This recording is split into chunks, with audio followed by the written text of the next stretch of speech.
વચનામૃત ગઢડા પ્રથમનું 16મું. સંવત 1876ના માક્ષરવદી ચોથને દિવસે શ્રીજી મહારાજ શ્રી ગઢડા મધ્યે દાદા ખાચરના દરબારમાં વિરાજમાન હતા અને સર્વે શ્વેત વસ્ત્ર ધારણ કર્યા હતા ને પોતાના મુખારવિંદની આગળ સાધુ તથા દેશ દેશના હરિભક્તની સભા પરાઈને બેઠી હતી. પછી શ્રીજી મહારાજે એમ વાર્તા કરી છે, જે ભગવાનના ભક્તને સત અસતનો વિવેક હોય તે તો જે અવગુણ પોતામાં હોય તેને જાણે ને વિચારીને તેનો ત્યાગ કરી દે, અને સંતમાં અથવા કોઈ સત્સંગીમાં કંઈક અવગુણ પોતાને ભાસતો હોય તો તેને ત્યાગ કરી દે ને તેના જે ગુણ તેનું જ ગ્રહણ કરે, અને પરમેશ્વરને વિશે તો તેને કોઈ અવગુણ ભાસે જ નહીં, અને ભગવાન ને સંત જે વચન કહે તેને પરમ સત્ય કરીને માને, પણ તે વચનને વિશે સંશય કરે નહીં.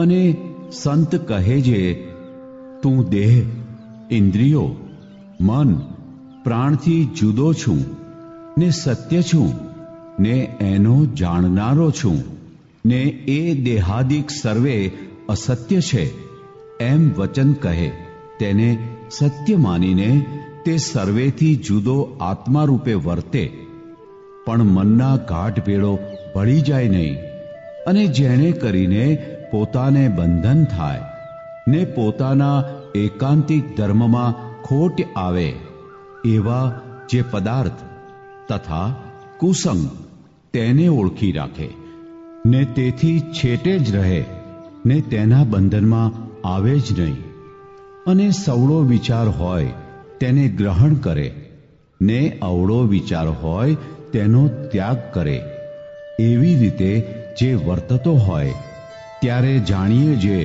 તેને વિવેક છે. ઇતિ વચનામૃત ગઢડા પ્રથમનું 16મું.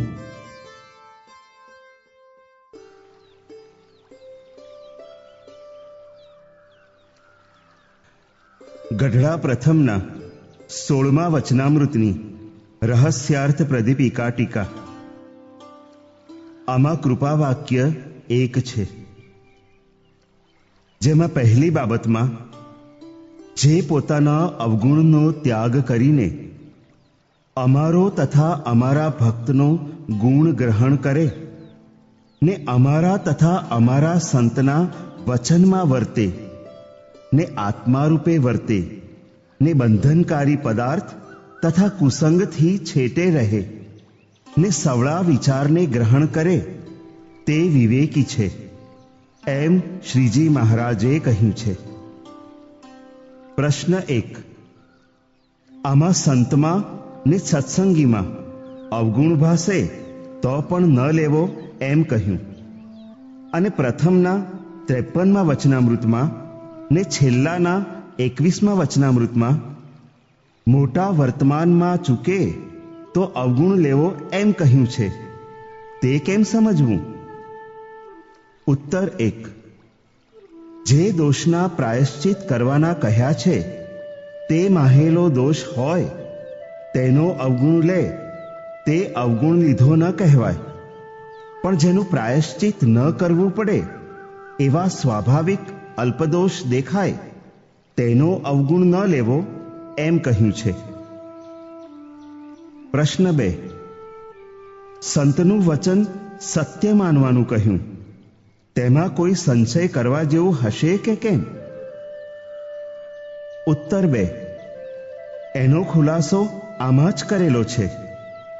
જે દેહાદિકને અસત્ય કહે ને આત્માને સત્ય કહે એમાં સંશય ન કરવો, અને પોતાના ઈષ્ટદેવની તથા મંદિરોની સેવા બતાવે તે શ્રીજી મહારાજની આજ્ઞા પ્રમાણે શક્તિ અનુસારે હેતે સહિત કરવી, પણ શ્રદ્ધાથી અધિક વચન માનવું નહીં, અને માંદાને ખાવા પીવાનું તથા યોગ્ય ઔષધ માગે તો શ્રદ્ધા પ્રમાણે આપવું, પણ રોકડો પૈસો ન આપવો. અને વસ્ત્ર ઓઢાડવાની ઈચ્છા હોય ત્યારે વસ્ત્ર લાવીને આપવું, પણ તે નિમિત્ત રોકડા પૈસા ન આપવા. અને શ્રીજી મહારાજે ત્યાગી તથા ગૃહસ્થને શિક્ષાપત્રી, નિષ્કામ શુદ્ધિ, ધર્મામૃત, જનશિક્ષા, બૃહદ ધર્મ એ આદિકમાં જે આજ્ઞાઓ કરી છે તેને ઘસારો આવતો હોય એવું વચન કહે તે માનવું નહીં. પ્રશ્ન 3. સવળા વિચારને ગ્રહણ કરવો ને અવળાનો ત્યાગ કરવો એમ કહ્યું, તે વિચાર કિયા? ઉત્તર 3. શ્રીજી મહારાજની આજ્ઞા વિરુદ્ધ સંકલ્પ થાય તે અવળા વિચારનો ત્યાગ કરવો અને પંચ વિષયનો અભાવ કરવો, તપ કરવું, ત્યાગ કરવો, ધર્મ પાળવો, ભક્તિ કરવી તથા ધ્યાન ભજન કરવું, તે સંબંધી જે સંકલ્પ થાય તે સવળા વિચારને ગ્રહણ કરવા. ઇતિ ગઢડા પ્રથમના 16મા વચનામૃતની રહસ્યાર્થ પ્રદીપિકા ટીકા સમાપ્ત. વચનામૃત ગઢડા પ્રથમનું 17મું. ભગવત પ્રસન્નતાના સાધન તથા આજ્ઞા પાલનમાં સત્સંગમાં કુસંગરૂપ હિંમત રહિત વાત ન કરવાની આજ્ઞા.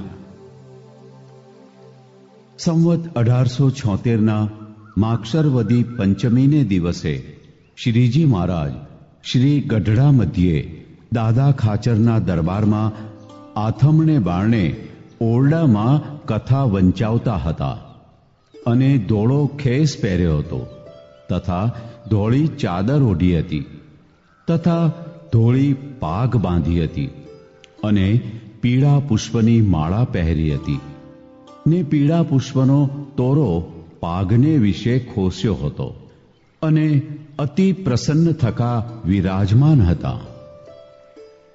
તે સમયને વિશે મુક્તાનંદ સ્વામી તથા ગોપાળાનંદ સ્વામી આદિક સાધુને તેડાવ્યા ને શ્રીજી મહારાજ તે સર્વે પ્રત્યે બોલ્યા છે, આપણા સત્સંગમાં થોડો કુસંગનો ભાગ રહ્યો જાય છે તે આજ કાઢવો છે ને આ પ્રકરણ એવું ચલાવવું છે જે સર્વે પરમહંસ તથા સાંખ્ય યોગી તથા કર્મયોગી સર્વે સત્સંગીમાં પ્રવર્તે. તે સત્સંગમાં કુસંગ તે શું છે? તો જે વાતના કરનારા હિંમત વિનાની વાત કરે છે તે સત્સંગમાં કુસંગ છે. તે કેવી રીતે વાત કરે છે? તો એમ કહે છે જે ભગવાનનું જે વચન તેને યથાર્થ કોણ પાળી શકે છે ને વર્તમાન ધર્મ પણ યથાર્થ કોણ પાળી શકે છે? માટે જેટલું પડે તેટલું પાળીએ ને ભગવાન તો અદમ ઉદ્ધારણ છે, તે કલ્યાણ કરશે. અને વળી એમ વાત કરે છે જે ભગવાનનું સ્વરૂપ જે હૃદયમાં ધારવું તે કાંઈ આપણું ધાર્યું ધરાતું નથી. એ તો ભગવાન જેને દયા કરીને ધરાવે છે તેને ધરાય છે. એવી રીતની મોડી વાત કરીને ધર્મ, જ્ઞાન, વૈરાગ્ય ને ભક્તિ ઇત્યાદિ જે ભગવાનની પ્રસન્નતાના સાધન તેમાંથી બીજાને મોડા પાડે છે. માટે હવે આજ દિનથી આપણા સત્સંગમાં કોઈ પણ એવી હિંમત રહિત વાત કરશો નહીં. સદા હિંમત સહિત જ વાત કરજો. અને જે એવી હિંમત રહિત વાત કરે તેને તો નપુંસક જાણવો.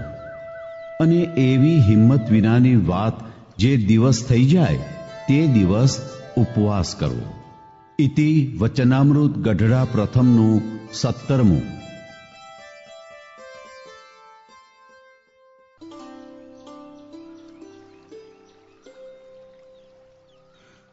ગઢડા પ્રથમના 17મા વચનામૃતની રહસ્યાર્થ પ્રદીપિકા ટીકા. આમાં કૃપા વાક્ય એક છે, જેમાં પહેલી બાબતમાં જે હિંમત વિનાની વાત કરીને અમારી પ્રસન્નતાના સાધનમાંથી બીજાને મોળા પાડે તે કુસંગી તથા નપુંસક છે, એમ શ્રીજી મહારાજે કહ્યું છે. ઇતિ ગઢડા પ્રથમના 17મા વચનામૃતની રહસ્યાર્થ પ્રદીપિકા ટીકા વચનામૃત ગઢડા પ્રથમનું 18મું. વિષય ખંડન. ઇન્દ્રિયોના આહારની શુદ્ધિની અગત્ય. સત્સંગમાં કુપાત્રપણું રાખનારનો ત્યાગ તથા ભગવાનનો વાદ ન લેવા વિશે. સંવત 1876ના માગસરવદી છઠને દિવસ રાત્રિ પાછલી પહોર એક બાકી હતી ત્યારે સ્વામી શ્રી સહજાનંદજી મહારાજ શ્રી ગઢડા મધ્યે દાદા ખાચરના દરબારમાં આથમણે બારણે ઓરડાની ઓસરીને આગળ ફળિયામાં ઢોલિયા ઉપર વિરાજમાન હતા ને સર્વે શ્વેત વસ્ત્ર ધારણ કર્યા હતા. પછી પરમહંસ તથા સત્સંગીને તેડાવ્યા ને ઘણીવાર સુધી તો પોતે વિચારી રહ્યા ને પછી બોલ્યા છે, એક વાત કહીએ તે સાંભળો. એમ કહીને શ્રીજી મહારાજ બોલ્યા છે, અમારા મનમાં તો એમ થાય છે જે વાત ન કહીએ, પણ તમે અમારા છો માટે જાણીએ છીએ જે કહીએ જ. અને આ વાત છે તેને સમજીને તે જ પ્રમાણે વર્તે તે જ મુક્ત થાય છે. ને તે વિના તો 4 વેદ, 6 શાસ્ત્ર ને 18 પુરાણ ને ભારતાદિક ઇતિહાસ તેને ભણવે કરીને તથા તેના અર્થને જાણવે કરીને અથવા તેને શ્રવણે કરીને પણ મુક્ત થાય નહીં. તે વાત કહીએ તે સાંભળો જે. બહાર તો ગમે તેટલી ઉપાધિ હોય, પણ તેનો જો મનમાં સંકલ્પ ન હોય તો તેનો અમારે ખરખરો નહીં. ને અંતરમાં જો રંચ જેટલો પદાર્થનો ગાઢ થાય તો તેનો ત્યાગ કરીએ ત્યારે નિરાત થાય એવો અમારો સ્વભાવ છે. માટે અમે હૃદયમાં વિચાર કર્યો છે, ભગવાનના ભક્તના હૃદયમાં વિક્ષેપ થાય છે, તેનું કારણ તે શું છે? પછી મન, બુદ્ધિ, ચિત્ત ને અહંકાર સામું જોયું ત્યાં તો એ અંતઃકરણ પણ ઉદ્વેગનું કારણ નથી. અંતઃકરણમાં તો ભગવાનના સ્વરૂપના નિશ્ચયનું બળ અથવા આત્મજ્ઞાનનું બળ, તેને યોગે કરીને અંતઃકરણને ગાફલતા રહે છે. જે ભગવાન મળ્યા છે તે હવે કાંઈ કરવું નથી એવું ગાફલપણું રહે છે. એટલો જ અંતઃકરણનો વાંક છે. અને જાજો વાંક તો પંચ જ્ઞાન ઇન્દ્રિયોનો છે.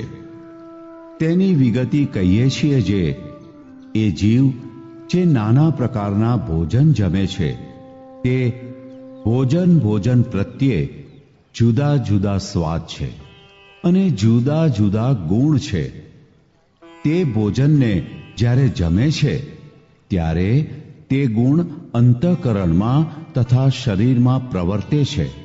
અને જો લીલાગર ભાંગ પીએ ને તે પ્રભુનો ભક્ત હોય તો પણ લીલાગર ભાંગને કેફે કરીને વર્તમાનની ખબર રહે નહીં ને પ્રભુના ભજનની પણ ખબર રહે નહીં.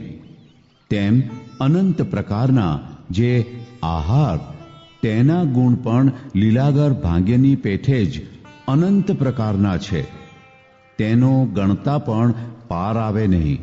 તેમજ એ જીવ શ્રોત્ર દ્વારે અનંત પ્રકારના શબ્દને સાંભળે છે, તે શબ્દના પણ અનંત પ્રકારના ગુણ જુદા જુદા છે. તે જેવો શબ્દ સાંભળે છે તેવો જ એ જીવને અંતઃકરણમાં ગુણ પ્રવર્તે છે. જેમ કોઈક હત્યારો જીવ હોય અથવા કોઈક પુરુષ વ્યભિચારી હોય અથવા કોઈક સ્ત્રી વ્યભિચારિણી હોય અથવા લોક ને વેદની મર્યાદાને લોપીને વર્તતો એવો કોઈક ભ્રષ્ટ જીવ હોય, તેની જે વાત સાંભળવી તે તો જેવી લીલાગર ભાંગ્ય પીએ અથવા દારૂ પીએ એવી છે. માટે તે વાતના સાંભળનારાના અંતઃકરણને ભ્રષ્ટ કરી નાખે છે ને ભગવાનનું ભજન, સ્મરણ તથા વર્તમાન તેની વિસ્મૃતિ કરાવી નાખે છે. તેમજ ત્વચાના સ્પર્શ પણ અનંત પ્રકારના છે ને તેના ગુણ પણ જુદા જુદા અનંત પ્રકારના છે. તેમાં પાપી જીવનો જે સ્પર્શ તે જ ભાંગ્ય દારૂના જેવો છે. માટે તે સ્પર્શનો કરનારો હરિભક્ત હોય તેની પણ શુદ્ધ બુદ્ધને ભૂલાડી દે છે.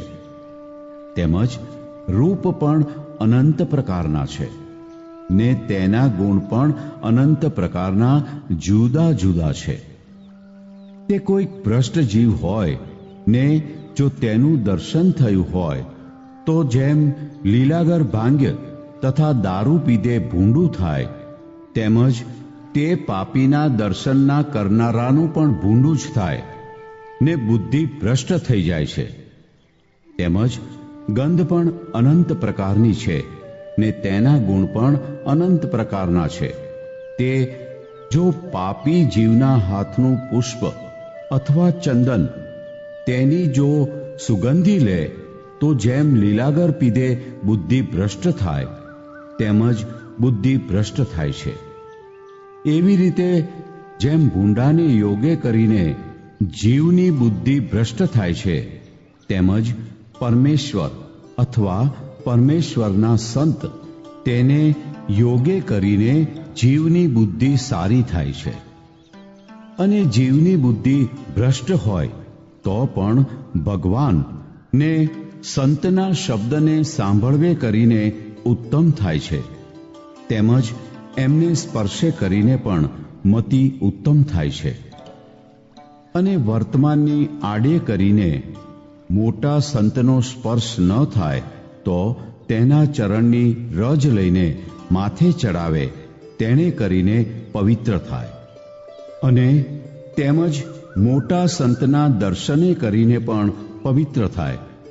પણ વર્તમાન રાખીને દર્શન કરવા, તેમજ તે મોટાની પ્રસાદી છે તેને જમવે કરીને પણ પવિત્ર થાય છે. તેમાં પણ વર્ણાશ્રમની મર્યાદા પરમેશ્વરે બાંધી છે. તે મર્યાદાને રાખીને પ્રસાદી લેવી ને જેને ન ખપે તેને સાકરની પ્રસાદી કરાવીને પ્રસાદી લેવી. તેમજ તે મોટા પુરુષને ચડ્યું એવું જે પુષ્પ ચંદન તેની સુગંધી લીધે પણ બુદ્ધિ નિર્મળ થાય છે. તે માટે એ પંચ વિષયને સમજ્યા વિના જે ભોગવશે ને સાર અસારનો વિભાગ નહીં કરે ને તે નારદ સંકાદિક જેવો હશે તેની પણ બુદ્ધિ ભ્રષ્ટ થઈ જશે. તો જે દેહાભિમાની હોય ને તેની બુદ્ધિ ભ્રષ્ટ થાય તેમાં શું કહેવું? તે સારું એ પંચે ઇન્દ્રિયોને યોગ્ય અયોગ્ય વિચાર્યા વિના જે મોકળી મેલશે તેનું અંતઃકરણ ભ્રષ્ટ થઈ જશે. અને પંચ ઇન્દ્રિયો દ્વારે જીવ જે આહાર કરે છે તે આહાર જો શુદ્ધ કરશે તો અંતઃકરણ શુદ્ધ થશે. અને અંતઃકરણ શુદ્ધ થશે તો અખંડ ભગવાનની સ્મૃતિ રહેશે. અને જો પંચે ઇન્દ્રિયોના આહારમાંથી એકે ઇન્દ્રિયોનો આહાર મલિન થાય છે તો અંતઃકરણ પણ મલિન થઈ જાય છે. માટે ભગવાનના ભક્તને ભગવાનના ભજન્ય વિશે જે કાંઈ વિક્ષેપ થઈ આવે છે તેનું કારણ તે પંચ ઇન્દ્રિયોના વિષય જ છે, પણ અંતઃકરણ નથી. ને આ જીવ છે તે જેવી સોબત કરે છે તેવું એનું અંતઃકરણ થાય છે. તે જ્યારે એ જીવ વિષયી જીવની સભામાં બેઠો હોય અને તે જગ્યા પણ સુંદર 7 માળની હવેલી હોય ને તે હવેલીને વિશે કાચના તકતા સુંદર જડ્યા હોય ને સુંદર બિછાના કર્યા હોય, તેમાં નાના પ્રકારના આભૂષણ તથા વસ્ત્રને પહેરીને વિષયજન બેઠા હોય અને દારૂના શીશા લઈને પરસ્પર પાતા હોય ને કેટલાક તો દારૂના શીશા ભરેલા પડ્યા હોય ને વેશ્યાઓ થેથેકાર કરી રહી હોય ને નાના પ્રકારના વાજિંત્ર વાજતા હોય ને તે સભામાં જઈને જે જન બેસે તે સમયે તેનું અંતઃકરણ બીજી જાતનું થઈ જાય છે. અને તૃણની ઝૂંપડી હોય ને તેમાં ફાટેલ ગોદડીવાળા પરમહંસની સભા બેઠી હોય ને ધર્મ, જ્ઞાન, વૈરાગ્ય, ભક્તિ સહ વર્તમાન ભગવત વાર્તા થતી હોય તે સભામાં જઈને જે જન બેસે ત્યારે તે સમયે તેનું અંતઃકરણ બીજી રીતનું થાય છે. માટે સત્સંગને ને કુસંગને યોગે કરીને જેવું અંતઃકરણ થાય છે તેને જો વિચારીને જુએ તો જાણ્યામાં આવે છે, અને ગબરગણને તો કાંઈ ખબર પડતી નથી. માટે આ વાર્તા છે તે છેક મૂર્ખપણે પશુને પાડે વર્તતો હોય તેને તો ન સમજાય, અને જે કંઈક વિવેકી હોય ને કંઈક ભગવાનનો આશ્રિત હોય તેને તો આ વાર્તા તુરત સમજ્યામાં આવે છે. માટે પરમહંસ તથા સાંખ્ય યોગી હરિજન તથા કર્મયોગી હરિજન એ સર્વેને કુપાત્ર માણસની સંગત કરવી નહીં. અને સત્સંગ મોર તો ગમે તેવો કુપાત્ર જીવ હોય તોય તેને નિયમ ધરાવીને સત્સંગમાં લેવો, પણ સત્સંગમાં આવ્યા પછી કુપાત્રપણું રાખે તો બાઈ અથવા ભાઈ જે હોય તેને સત્સંગ બહાર કાઢી મેળવો, અને જો ન કાઢે તો એમાંથી જાજુ ભૂંડું થાય. જેમ જે આંગળીને સર્પે કરડી હોય અથવા કીડિયારાનો રોગ થયો હોય ને તેટલું અંગ જો તુરત કાપી નાખે તો પંડે કુશળ રહે, ને તેનો લોભ કરે તો જાજો બિગાડ થાય. તેમ જે કુપાત્ર જીવ જણાય તેનો તત્કાળ ત્યાગ કરજો. અને આ જે અમારું વચન છે તે ભલા થઈને સર્વે જરૂર રાખજો, તો જાણીએ તમે અમારી સર્વે સેવા કરી, અને અમે પણ તમને સર્વેને આશીર્વાદ દેશું ને તમો ઉપર ઘણા પ્રસન્ન થાશું. કાજે તમે અમારો દાખલો સુફળ કર્યો, અને ભગવાનનું ધામ છે ત્યાં આપણ સર્વે ભેળા રહેશું. અને જો એમ નહીં રહો તો તમારે ને અમારે ઘણું છેટું થઈ જશે, અને ભૂતનું કે બ્રહ્મ રાક્ષસનું દેહ આવશે ને હેરાન થશો. અને જે કાંઈ ભગવાનની ભક્તિ કરી હશે તેનું ફળ તો રજળતા રજળતા કોઈ કાળે પ્રગટ થશે. ત્યારે પણ અમે વાત કરી તે પ્રમાણે રહેશો, ત્યાર પછી મુક્ત થઈને ભગવાનના ધામમાં જાશો. અને જો કોઈ અમારો વાદ લેશે તો તેનું તો જરૂર ભૂંડું થશે, કાજે અમારા હૃદયમાં તો નર નારાયણ પ્રગટ વિરાજે છે, અને હું તો અનાદિ મુક્ત જ છું, પણ કોઈને ઉપદેશે કરીને મુક્ત નથી થયો. અને મન, બુદ્ધિ, ચિત્ત ને અહંકાર તેને તો હું પકડી લઉં છું. જેમ સિંહ બકરાને પકડે છે તેની પેઠે એ અંતઃકરણને હું પકડું છું, અને બીજાને તો એ અંતઃકરણ દેખ્યામાં પણ આવતા નથી. માટે અમારો વાદ લઈને જાણે જે ઉપાધિમાં રહીને શુદ્ધપણે રહેશું તે તો નારદ સનકાદિક જેવો હોય તેથી પણ રહેવાય નહીં, તો બીજાની શી વાર્તા કહેવી. અને અનંત મુક્ત થઈ ગયા ને અનંત થાશે તેમાં ઉપાધિમાં રહીને નિર્લેપ રહે એવો કોઈએ થયો નથી ને થાશે પણ નહીં, અને હમણાં પણ કોઈએ નથી, અને કોટી કલ્પ સુધી સાધન કરીને પણ એવો થવાને કોઈ સમર્થ નથી. માટે અમે કહ્યું છે તે પ્રમાણે રહેશો તો રૂડું થશે. અને અમે જે કોઈને હેત કરીને બોલાવીએ છીએ તે તો તેના જીવના રૂડા સારું બોલાવીએ છીએ, અથવા કોઈને હેત કરીને સામું જોઈએ છીએ, અથવા કોઈ સારા ભોજન કરાવે છે તેને જમીએ છીએ, અથવા કોઈ ઢોલિયો બિછાવી દે છે તે ઉપર બેસીએ છીએ, અથવા કોઈ વસ્ત્ર આભૂષણ તથા પુષ્પના હાર ઇત્યાદિ જે પદાર્થ લાવે છે તેને અંગીકાર કરીએ છીએ. તે તો તેના જીવના રૂડા વાસ્તે અંગીકાર કરીએ છીએ, પણ અમારા સુખને વાસ્તે કરતા નથી. ને જો અમારા સુખને વાસ્તે કરતા હોઈએ તો અમને શ્રી રામાનંદ સ્વામીના સમ છે. માટે એવું વિચારીને કોઈ અમારો વાદ કરશોમાં. ને પંચ ઇન્દ્રિયોના આહાર છે તેને અતિશય શુદ્ધપણે કરીને રાખજો. એ વચન અમારું જરૂર માનજો. અને આ વાત તો સર્વેને સમજાય એવી સુગમ છે, માટે સર્વેના સમજ્યામાં તુરત આવી જશે. તે સારું સત્સંગમાં અતિશય પ્રવર્તાવજો, તેમાં અમારો ઘણો રાજીપો છે. એમ વાર્તા કરીને જય સચ્ચિદાનંદ કહીને શ્રીજી મહારાજ પોતાના ઉતારામાં પધારતા હવા. ઇતિ વચનામૃત ગઢડા પ્રથમનું 18મું.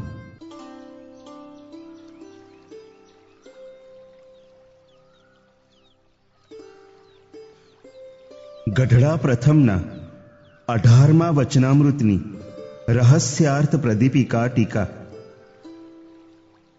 આમાં કૃપા વાક્ય એક છે,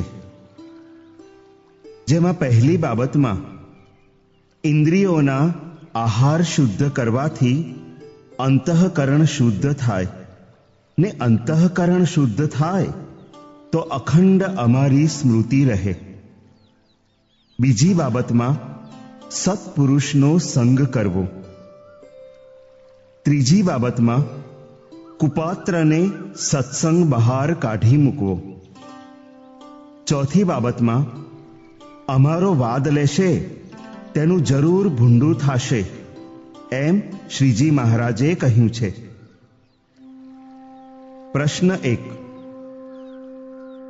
ત્રીજી બાબતમાં જે આંગળીને સર્પે કરડી હોય અથવા કીડિયારાનો રોગ થયો હોય તે અંગ કાપી નાખે તો પંડે કુશળ રહે, એમ કહ્યું.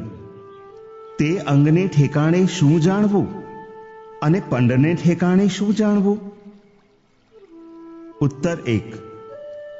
પંડ એટલે શરીર, તેને ઠેકાણે સત્સંગ સમુદાય જાણવો, અને સર્પે કરડેલ આંગળી તથા કીડિયારાના રોગવાળા અંગને ઠેકાણે કુપાત્ર માણસ જાણવો. એ કુપાત્ર માણસને સત્સંગ બહાર કાઢે તો સત્સંગ સમુદાય રૂપી પંડ કુશળ રહે. પ્રશ્ન 2. કુપાત્ર માણસને સત્સંગમાંથી કાઢી મૂકવાની આજ્ઞા કરી તે કોને માથે જાણવી? ઉત્તર 2. જેના ઘરમાં જે મુખીઓ હોય તે પોતાના ઘરના માણસોનો નિયંતા છે. તેને પોતાના ઘરના માણસોને ધર્મમાં વર્તાવવા ને પોતાને ધર્મમાં વર્તવું તે આજ્ઞા છે, અને ગામના હરિજનોને ધર્મમાં વર્તાવવા તે ગામમાં મુખિયા હરિજન ધર્મવાળા હોય તેમને માથે છે. ને સર્વે હરિજનોએ પણ મોટેરા હરિજનનું માનીને ધર્મમાં વર્તવું, અને જે હરિજન ધર્મમાં ન વર્તે તેને ધર્મનિષ્ઠ મોટેરા હરિજનોએ સત્સંગ બહાર કરવો, અને સાધુના મંડળમાં જે મુખીઓ સાધુ હોય તેણે પોતાના શિષ્યોને ધર્મમાં વર્તાવવા, અને જે ન વર્તે તેને સત્સંગ બહાર કાઢી મૂકવો. ને ગુરુ ધર્મમાં ન વર્તે તો શિષ્યોએ તેનો ત્યાગ કરવો, અને શિખરબંધ મંદિરોના નિયંતા ધર્મનિષ્ઠ મહંત મંદિરના અધિકારી છે તેણે ધર્મમાં વર્તવું ને મંદિરના માણસોને ધર્મમાં વર્તાવવા ને ન વર્તે તેને સત્સંગ બહાર કાઢી મૂકવો અને આચાર્ય તથા સાધુઓ તથા સત્સંગીઓએ મળીને જે ધર્મનિષ્ઠ હોય તેને મંદિરનો અધિકાર સોંપવો અને અધિકારીની વર્તણૂક શ્રીજી મહારાજની આજ્ઞા વિરુદ્ધ જણાય તો તેને પણ અધિકારથી દૂર કરવો અને આચાર્ય પદ આપવું તે પણ આચાર્ય તથા સાધુઓ તથા સત્સંગીઓએ મળીને આચાર્યના પુત્રમાંથી અથવા ધર્મકુળમાંથી ધર્મવાળા હોય ને ધર્મ પાળી પળાવી શકે એવા હોય તેને શ્રીજી મહારાજે 2 ગાદીઓ નિર્માણ કરેલી છે. તે ગાદી ઉપર આચાર્ય નિમવાનું શ્રીજી મહારાજે લેખમાં કહ્યું છે અને આચાર્યના દીકરા હોય તેમાં ગાદીને લાયક ન હોય તો ધર્મકુળમાંથી જે લાયક હોય તેને આચાર્ય સાધુ તથા સત્સંગીઓએ મળીને આચાર્ય પદ આપવું. તે અમદાવાદના 3જા વચનામૃતમાં સાધુ અને સત્સંગીઓને ભલામણ કરી છે. જે આચાર્યને કોઈક એક જણના કહેવાથી કોઈ કામ કરવા દેવું નહીં તેમાં શ્રીજી મહારાજનો ઘણો રાજીપો છે અને જો કરવા દે તો ઘણું દુઃખ આવે. અને આચાર્ય પણ ધર્મમાં વર્તવું અને ત્યાગી ગૃહી સર્વેને ધર્મમાં વર્તાવવા ને જે ધર્મમાં ન વર્તે તેને સત્સંગમાંથી દૂર કરવો અને આચાર્ય તથા ત્યાગી તથા ગૃહસ્થ સત્સંગી બાઈ ભાઈ તેમાં જે શ્રીજી મહારાજની આજ્ઞા વિરુદ્ધ વર્તે તેને શ્રીજી મહારાજની આજ્ઞામાં વર્તનારાઓએ ન માનવા. આ અમારે મુખે શ્રીજી મહારાજ બોલ્યા છે એમ જાણજો. પ્રશ્ન 3. ભૂતનો કે બ્રહ્મ રાક્ષસનો દેહ આવશે એમ કહ્યું તે સડેલ અંગવાળાને કહ્યું કે કેને કહ્યું તે સમજાતું નથી, માટે કૃપા કરીને સમજાવો. ઉત્તર 3.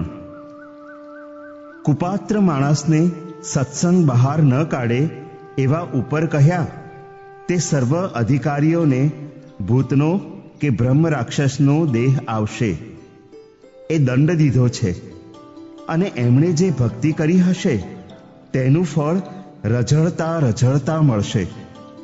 એટલે જ્યારે ભૂતના કે બ્રહ્મ રાક્ષસના દેહનો અંત આવે ત્યારે પણ આહાર શુદ્ધ કરશે ને કુસંગીના સંગનો તથા કુપાત્ર માણસનો ત્યાગ કરશે ત્યારે કલ્યાણ કરીશું એમ કહ્યું છે. માટે ત્યાગી હોય તેમણે ધર્મ પાળવો ને ધર્મવાળો સાધુ હોય તેની જ પાસે સેવા કરાવવી. પણ કુપાત્ર એટલે ધન સ્ત્રી આદિકનો પ્રસંગ હોય તેને સેવામાં ન રાખવો ને શિષ્યે પણ ધન સ્ત્રી આદિકના પ્રસંગવાળા ગુરુને સેવવા નહીં, ધર્મવાળાને જ સેવવા. અને ગૃહસ્થ હોય તેમણે પણ વર્તમાન રહિત એવા કુપાત્ર માણસનો પ્રસંગ કોઈ પ્રકારે ન રાખવો ને જે આચાર્ય હોય તેમણે તો સર્વથી વિશેષ ધર્મ પાળવો. અને જે કુપાત્ર છે તે તો જીવતા જ ભૂત ને બ્રહ્મ રાક્ષસ છે ને જીવે છે તો પણ મરેલો છે અને કદાપી સત્સંગમાં પડ્યો હોય તો પણ શબવત છે. તેને તો ભૂખ દુઃખ ને માર જ મળે પણ કલ્યાણ ન થાય. પ્રશ્ન 4. ચોથી બાબતમાં શ્રીજી મહારાજે અમારા હૃદયમાં નર નારાયણ પ્રગટ વિરાજે છે અને હું અનાદિ મુક્ત છું એમ કહ્યું. અને મધ્યના 13મા વચનામૃતમાં તથા અમદાવાદના 7મા વચનામૃતમાં તથા જેતલપુરના 4થા અને 5મા વચનામૃતમાં અમે જ ભગવાન છીએ એમ કહ્યું છે, તે કેમ સમજવું? ઉત્તર 4. શ્રીજી મહારાજ જ્યારે મુક્ત ભાવે બોલ્યા હોય ત્યારે અમે ભગવાન છીએ એમ ન કહ્યું હોય, ને પોતે ભગવાનપણે બોલ્યા હોય ત્યારે અમે જ ભગવાન છીએ એમ કહ્યું હોય, પણ પોતે જ ભગવાન છે. અને અમે અનાદિ મુક્ત છીએ એમ કહ્યું, એ અનાદિ મુક્તના ભાવે બોલ્યા છે. અને અનાદિ મુક્ત છે તે પરમ એકાંતિક મુક્તથી અધિક છે, ને શ્રીજી મહારાજની મૂર્તિમાં સદાય રહે છે. પ્રશ્ન 5. શ્રીજી મહારાજે અનાદિ મુક્ત હું છું એમ પોતાને કહ્યું, અને પ્રથમના 32મા વચનામૃતમાં નારદ સનકાદિકને અનાદિ મુક્ત કહ્યા છે. અને તમે પણ પ્રથમના 5મા વચનામૃતના બીજા પ્રશ્નોત્તરમાં શ્રીજી મહારાજના મુક્તને અનાદિ કહ્યા છે, તે કેમ સમજવું?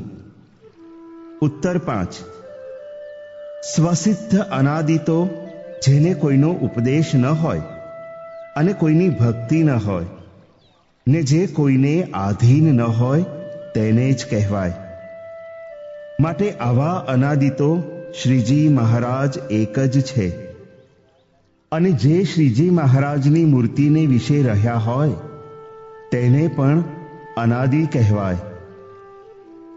જેમ શ્રીજી મહારાજ એક જ ભગવાન છે, તો પણ તેમની સત્તા જેમાં આવેલી છે તે સર્વે અવતારોને પણ શ્રીજી મહારાજને લઈને ભગવાન કહેવાય છે. તેમ જેને શ્રીજી મહારાજની મૂર્તિને વિશે એકતા થાય તેને શ્રીજી મહારાજને લઈને અનાદિ કહેવાય. અને જેમ મૂળ અક્ષરકોટી, બ્રહ્મકોટી તથા મૂળ પુરુષ કોટીને ભગવાન કહેવાય છે, તેમજ તેમને વિશે એકતાને પામેલા તેમના ઉત્તમ ભક્તોને પણ અનાદિ કહેવાય.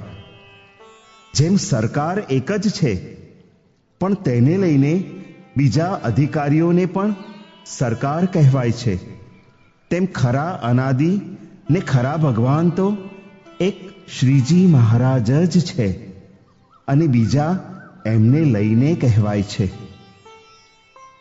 પ્રશ્ન 6. શ્રીજી મહારાજે કહ્યું જે અમારો વાદ ન લેવો તે કેવી રીતે વર્તે ત્યારે વાદ લીધો કહેવાય? ઉત્તર 6. શ્રીજી મહારાજ જેમ જેને સમાસ થાય તેમ આચરણ તથા લીલાઓ કરતા તેમ ત્યાગી ગૃહીએ ન કરવું. ત્યાગી ગૃહીએ તો જેમ શ્રીજી મહારાજે પોતપોતાના ધર્મ કહ્યા છે તે પ્રમાણે વર્તવું. પણ શ્રીજી મહારાજ કરતા માટે આપણને શો બાધ છે એમ જાણીને તેવી ક્રિયાનું આચરણ કરે તો તે વાદ લીધો કહેવાય.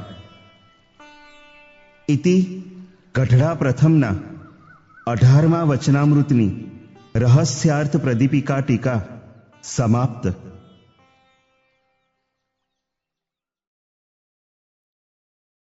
વચનામૃત ગઢડા પ્રથમનું 19મું. આત્યંતિક કલ્યાણ ઈચ્છનારે આત્મનિષ્ઠા, પ્રીતિ, વૈરાગ્ય ને સ્વધર્મની દ્રઢતા કરવા બાબત. સંવત 1876ના પોષ સુધી પડવાને દિવસ શ્રીજી મહારાજ સંધ્યા સમયે શ્રી ગઢડા મધ્યે દાદા ખાચરના દરબારમાં વિરાજતા હતા, અને સર્વે શ્વેત વસ્ત્ર ધારણ કર્યા હતા, ને પોતાના મુખારવિંદની આગળ પરમહંસ તથા દેશ દેશના હરિભક્તની સભા ભરાઈને બેઠી હતી.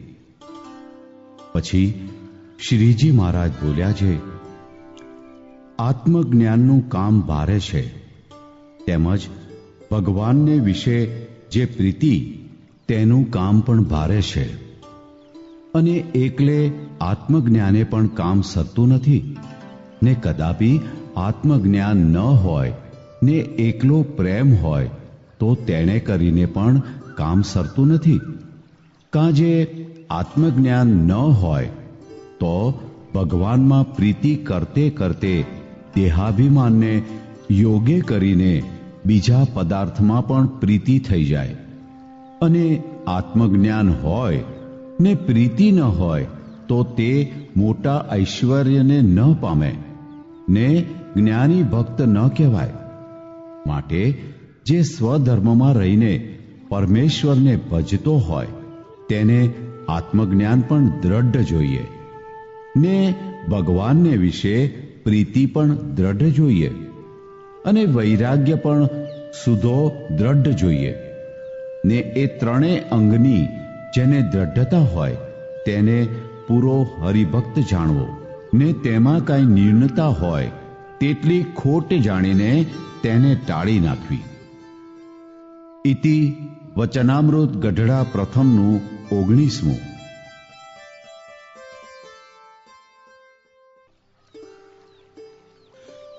ગઢડા પ્રથમના 19મા વચનામૃતની રહસ્યાર્થ પ્રદીપિકા ટીકા. આમાં કૃપા વાક્ય એક છે, જેમાં પહેલી બાબતમાં શ્રીજી મહારાજે ધર્મ, આત્મનિષ્ઠા, પ્રીતિ ને વૈરાગ્ય એ 4 અંગની દ્રઢતા કરવાનું કહ્યું છે. પ્રશ્ન 1. આમાં સ્વધર્મ, આત્મજ્ઞાન, પ્રીતિ ને વૈરાગ્ય તે સંપૂર્ણ ન હોય તેને ખોટ્ય કહી અને મધ્યના 9મા વચનામૃતમાં અતિશય પ્રીતિ હોય તો કાંઈ કરવું રહેતું નથી એમ કહ્યું છે. તે કેમ સમજવું?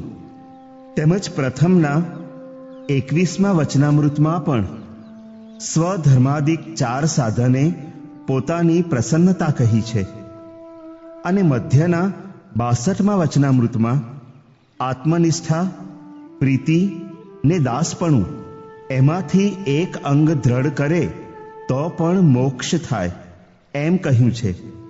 તે કેમ સમજવું? ઉત્તર 1. આમાં તથા પ્રથમના 21મા વચનામૃતમાં સાધારણ પ્રીતિ કહી છે અને મધ્યના 9મા તથા 62મા વચનામૃતમાં અસાધારણ પ્રીતિ કહી છે અને આમાં તથા પ્રથમના 21મા વચનામૃતમાં આત્મજ્ઞાન કહ્યું છે.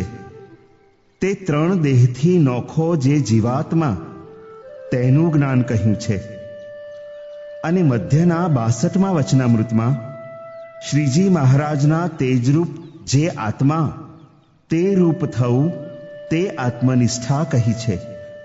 તે સારંગપુરના 5મા વચનામૃતમાં મહાત્મ્ય સહિત ભક્તિ આવે તો કલ્યાણકારી સર્વે ગુણ આવે છે તથા વરતાલના 3જા વચનામૃતમાં અસાધારણ ભક્તિ આવે તો જ્ઞાનાદિક 3 એક ભક્તિમાં આવી જાય એમ કહ્યું છે. માટે આમાં તથા પ્રથમના 21મા વચનામૃતમાં 4 સાધન કહ્યા તે સામાન્ય કહ્યા છે અને અસાધારણ હોય તો એકના પેટામાં 4 આવી જાય. ઇતિ ગઢડા પ્રથમના 19મા વચનામૃતની રહસ્યાર્થ પ્રદીપિકા ટીકા સમાપ્ત.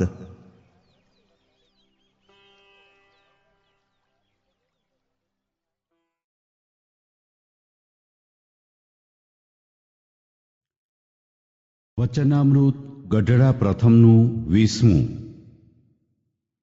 અતિશય અજ્ઞાનીનું લક્ષણ પોતાના સ્વરૂપને જોવાનો ને સુખિયા થવાનો ઉપાય. સંવત 1876ના પોષ સુધી બીજને દિવસ શ્રીજી મહારાજ શ્રી ગઢડા મધ્યે દાદા ખાચરના દરબારમાં ઉગમણે બાર ઓરડાની ઓસરીએ ગાદી તકીઓ નખાવીને વિરાજતા હતા અને ધોળી પાગ માથે બાંધી હતી ને તે પાગને વિશે પીળા ફૂલનો તોરો વિરાજમાન હતો અને કંઠને વિશે પીળા પુષ્પનો હાર વિરાજમાન હતો અને 2 કાનને વિશે ધોળા ને પીળા પુષ્પના ગુચ્છ વિરાજમાન હતા અને ધોળો ચોફાળ ઓઢ્યો હતો, ને કાળા છેડાનો ખેસ પહેર્યો હતો, ને કથા વંચાવતા હતા, અને પોતાના મુખારવિંદની આગળ પરમહંસ તથા દેશ દેશના હરિભક્તની સભા ભરાઈને બેઠી હતી. પછી સ્વામી શ્રી સહજાનંદજી મહારાજ બોલ્યા છે, સાંભળો, સર્વેને એક પ્રશ્ન પૂછીએ છીએ. ત્યારે સર્વે હરિભક્તે હાથ જોડીને કહ્યું છે, પૂછો. ત્યારે શ્રીજી મહારાજ બોલ્યા છે, અજ્ઞાનીમાં અતિશય અજ્ઞાની તે કોણ છે? પછી તો સર્વે વિચારી રહ્યા, પણ ઉત્તર કરી શક્યા નહીં. પછી શ્રીજી મહારાજ બોલ્યા છે, લ્યો, અમે જ ઉત્તર કરીએ. ત્યારે સર્વે રાજી થઈને કહ્યું છે, હે મહારાજ, તમથી જ યથાર્થ ઉત્તર થશે, માટે કહો. પછી શ્રીજી મહારાજ બોલ્યા છે, આ દેહમાં રહેનારો જે જીવ છે તે રૂપને જુએ છે ને કુરૂપને જુએ છે, તથા બાળ, યૌવન ને વૃદ્ધપણાને જુએ છે, એવા અનંત પદાર્થને જુએ છે. પણ જોનારો પોતે પોતાને જોતો નથી અને કેવળ બાહ્ય દ્રષ્ટિએ કરીને પદાર્થને જોયા કરે છે, પણ પોતે પોતાને નથી જોતો. તે જ અજ્ઞાનીમાં અતિશય અજ્ઞાની છે. અને જેમ નેત્રે કરીને અનંત પ્રકારના રૂપના સ્વાદને લે છે, તેમજ શ્રોત્ર, ત્વક, રસના, ઘ્રાણ ઇત્યાદિક સર્વે ઇન્દ્રિયોએ કરીને વિષય સુખને ભોગવે છે ને જાણે છે, પણ પોતે પોતાના સુખને ભોગવતો નથી ને પોતે પોતાના રૂપને જાણતો નથી. એ જ સર્વે અજ્ઞાનીમાં અતિશય અજ્ઞાની છે, ને એ જ ઘેલામાં અતિશય ઘેલો છે, ને એ જ મૂર્ખમાં અતિશય મૂર્ખ છે, ને એ જ સર્વે નીચમાં અતિશય નીચ છે. ત્યારે શુક મુનિએ આશંકા કરી છે, પોતાનું સ્વરૂપ જોવું તે શું પોતાના હાથમાં છે? ને જો પોતાના હાથમાં હોય તો જીવ સિદ્ધ અતિશય અજ્ઞાની રહે. ત્યારે શ્રીજી મહારાજ બોલ્યા છે, જેને સત્સંગ થયો છે તેને તો પોતાના જીવાત્માનું દર્શન પોતાના હાથમાં જ છે, ને કે દાડે એણે પોતાના સ્વરૂપને જોયાનો આદર કર્યો ને ન દીઠું. અને એ જીવ માયાને આધીન થકો પરવશ થઈને તો સ્વપ્ન ને સુષુપ્તિ અવસ્થામાં અંતરદ્રષ્ટિ કરીને જાય છે, પણ પોતે પોતાને જાણે કોઈ દિવસ પોતાના સ્વરૂપને જોવાને અંતરદ્રષ્ટિ કરતો નથી. અને જે ભગવાનના પ્રતાપને વિચારીને અંતરદ્રષ્ટિ કરે છે તે તો પોતાના સ્વરૂપને અતિશય ઉજ્જવળ પ્રકાશમાન જુએ છે, ને તે પ્રકાશને મધ્યે પ્રત્યક્ષ એવા જે પુરુષોત્તમ ભગવાન તેની મૂર્તિને જુએ છે. અને નારદ સંકાદિક જેવો સુખીઓ પણ થાય છે. માટે હરિભક્તને તો જેટલી કસર રહે છે તેટલી પોતાની આળસે કરીને રહે છે. ઇતિ વચનામૃત ગઢડા પ્રથમનું 20મું.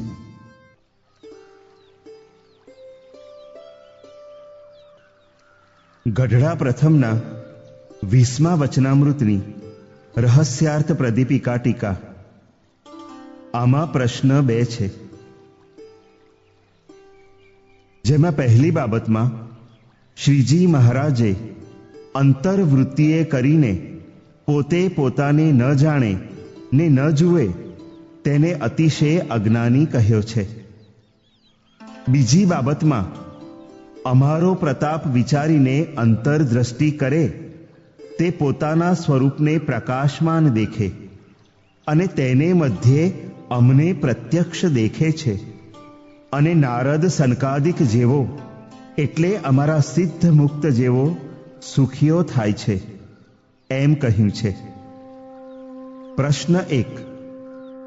બીજા પ્રશ્નમાં જે અમારો પ્રતાપ વિચારીને અંતરવૃત્તિ કરે તે પોતાના સ્વરૂપને દેખે છે ને તેને વિશે અમારી મૂર્તિને પણ દેખે છે. એમ શ્રીજી મહારાજે કહ્યું તે અંતરદ્રષ્ટિ તે શું? અને જીવાત્માને વિશે તો શ્રીજી મહારાજ અન્વયપણે અંતર્યામી રૂપે રહ્યા છે ને વ્યતિરેક મૂર્તિ તો અક્ષર કોટીથી પર પોતાના તેજરૂપ અક્ષરધામને વિશે રહી છે. તે જીવાત્માને વિશે શી રીતે દેખાય? ઉત્તર 1. દેહભાવ ભૂલીને પોતાના ચૈતન્યને શ્રીજી મહારાજના તેજરૂપ અક્ષરધામ તે રૂપ માનીને તે આત્માકારે વૃત્તિ કરીને તેમાં શ્રીજી મહારાજની મૂર્તિને ધારે તે અંતરદ્રષ્ટિ કહેવાય.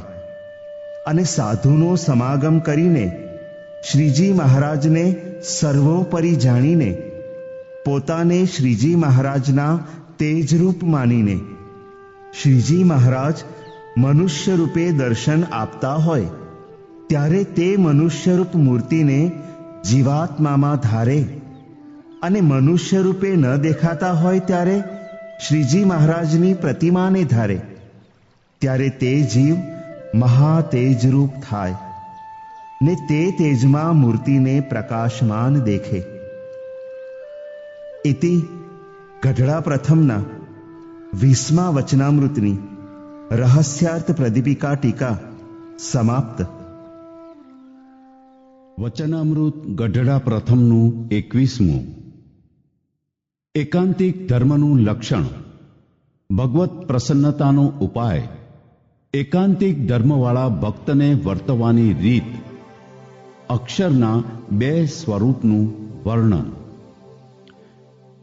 સંવત 1876ના પોષ સુધી ત્રીજને દિવસ શ્રીજી મહારાજ શ્રી ગઢડા મધ્યે દાદા ખાચરના દરબારમાં સાંજને સમયે ઉગમણે બાર ઓરડાની ઓસરીએ ઢોલિયા ઉપર વિરાજતા હતા અને કાળા છેડાનો ખેસ પહેર્યો હતો ને ધોળો ચોફાળ ઓઢ્યો હતો ને ધોળી પાગ માથે બાંધી હતી ને ઉગમણે મુખારવિંદે વિરાજમાન હતા ને પોતાની આગળ સાધુ જાંજ પખાજ લઈને કીર્તન ગાતા હતા ને પોતાના મુખારવિંદની આગળ સાધુ તથા દેશ દેશના સત્સંગીની સભા ભરાઈને બેઠી હતી. પછી તે સર્વેને શ્રીજી મહારાજે છાના રાખ્યા ને એમ બોલ્યા જે સર્વે સાંભળો, એક વાર્તા કરીએ. એમ કહીને જાજી વાર સુધી તો નેત્ર કમળને મીચીને વિચારી રહ્યા ને પછી બોલ્યા જે હરિભક્તના મનમાં ભગવાનને અતિ પ્રસન્ન કરવાની ઈચ્છા હોય તે ભગવાનને પ્રસન્ન કરવાનો તો એ ઉપાય છે જે પોતપોતાના વર્ણાશ્રમનો જે ધર્મ તેને વિશે અચળ નિષ્ઠા તથા આત્મનિષ્ઠાની અતિશય દ્રઢતા તથા એક ભગવાન વિના બીજા સર્વે પદાર્થને વિશે અરુચિ તથા ભગવાનને વિશે મહાત્મ્ય સહિત એવી નિષ્કામ ભક્તિ, એ 4 સાધને કરીને ભગવાનની અતિશય પ્રસન્નતા થાય છે. અને એ જે 4 સાધન તેને એકાંતિક ધર્મ કહીએ ને એવા એકાંતિક ધર્મવાળા જે ભક્ત તે આ સમામાં આપણા સત્સંગમાં કેટલાક છે. અને જે ભગવાનનો ભક્ત હોય તેને ખાતા પીતા, નાતા ધોતા, ચાલતા બેઠતા સર્વે ક્રિયાને વિશે ભગવાનની મૂર્તિનું ચિંતવન કરવું અને જ્યારે અંતરમાં કાંઈ વિક્ષેપ ન હોય ત્યારે તો ભગવાનનું ચિંતવન કરવું ને ભગવાનની મૂર્તિ સામું જોઈ રહેવું.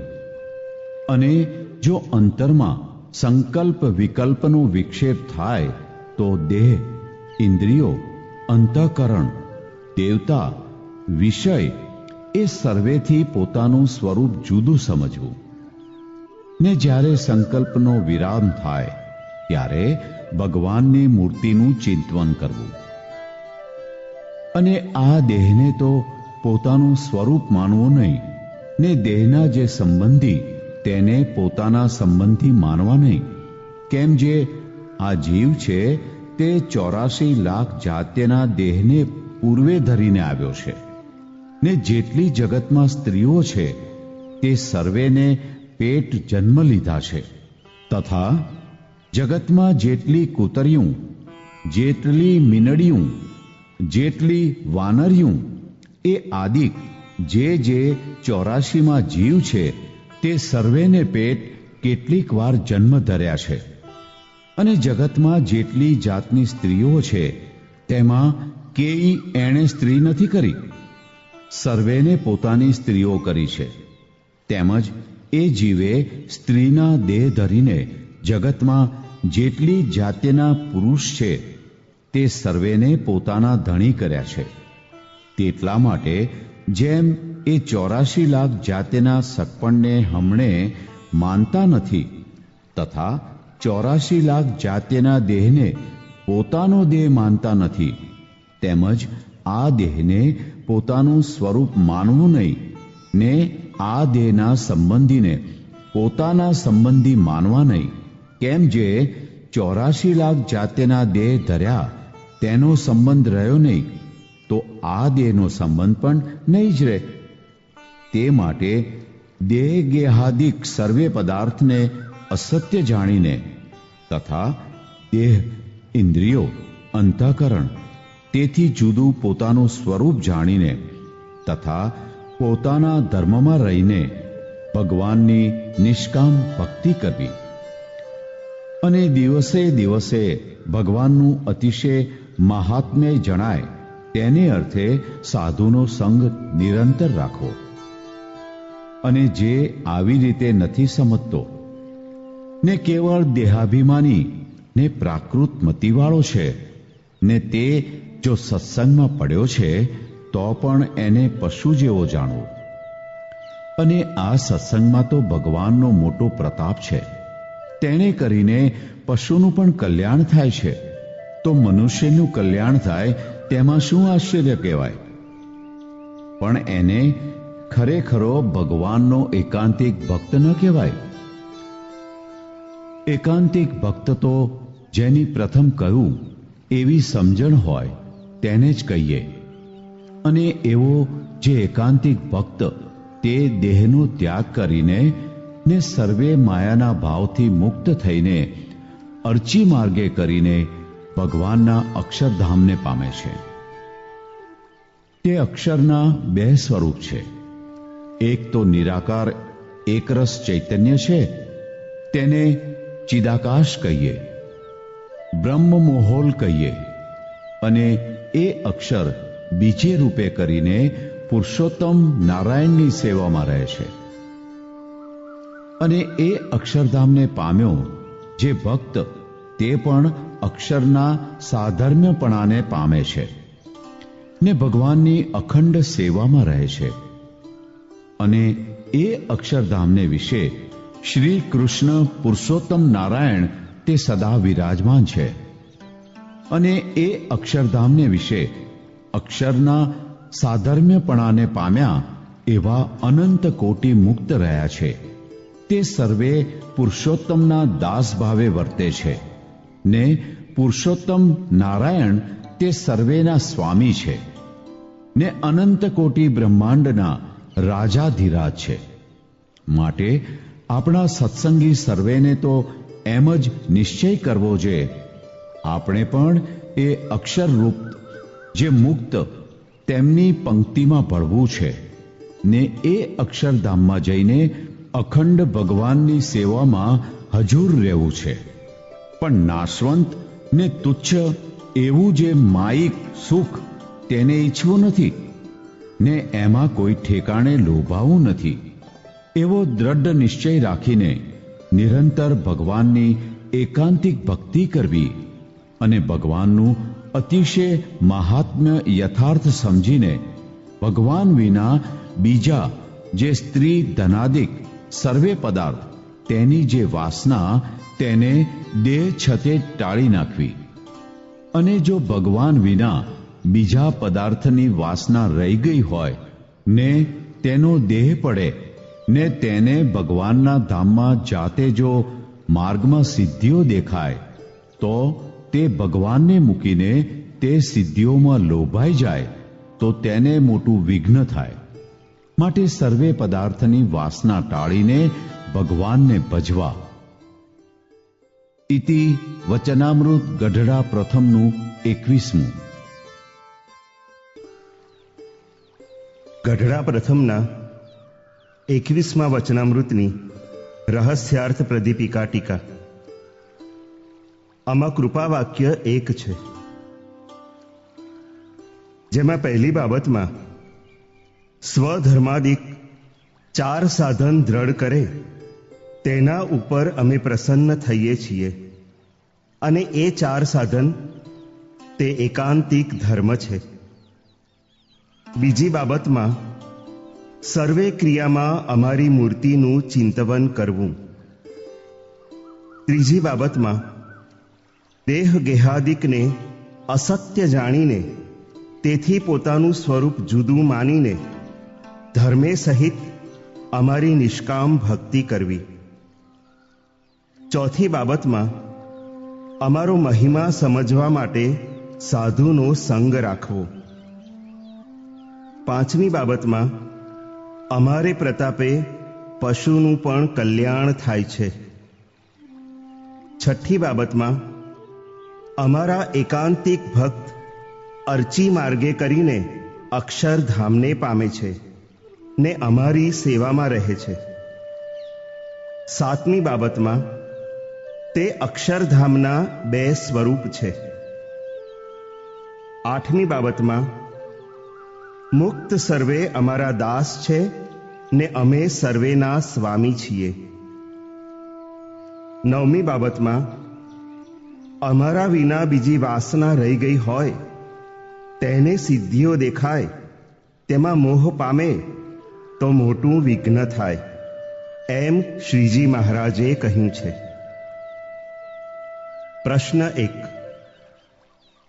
ચોથી બાબતમાં સાધુનો સમાગમ કરવાનો કહ્યો, તે સાધુ કોને જાણવા?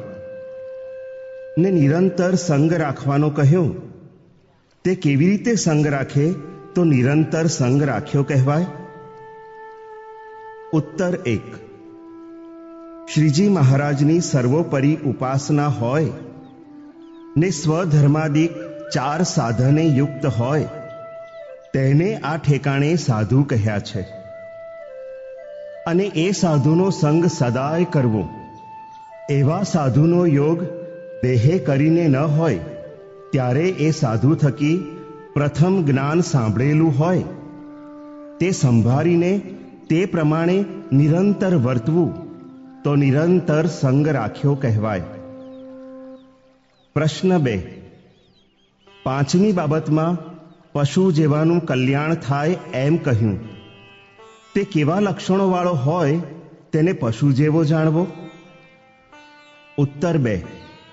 સ્થૂળ દેહે વર્તમાન પાળતો હોય પણ સૂક્ષ્મ દેહમાં વિષયના સંકલ્પ થતા હોય ને દેહાભિમાન હોય ને વાસના હોય ને આત્મા પરમાત્માનું જ્ઞાન ન હોય ને કથા વાર્તામાં સમજતો ન હોય અને કોઈનો અવગુણ ન લેતો હોય તે ત્યાગીમાં અથવા ગૃહસ્થમાં હોય તેને પશુ તુલ્ય કહ્યો છે.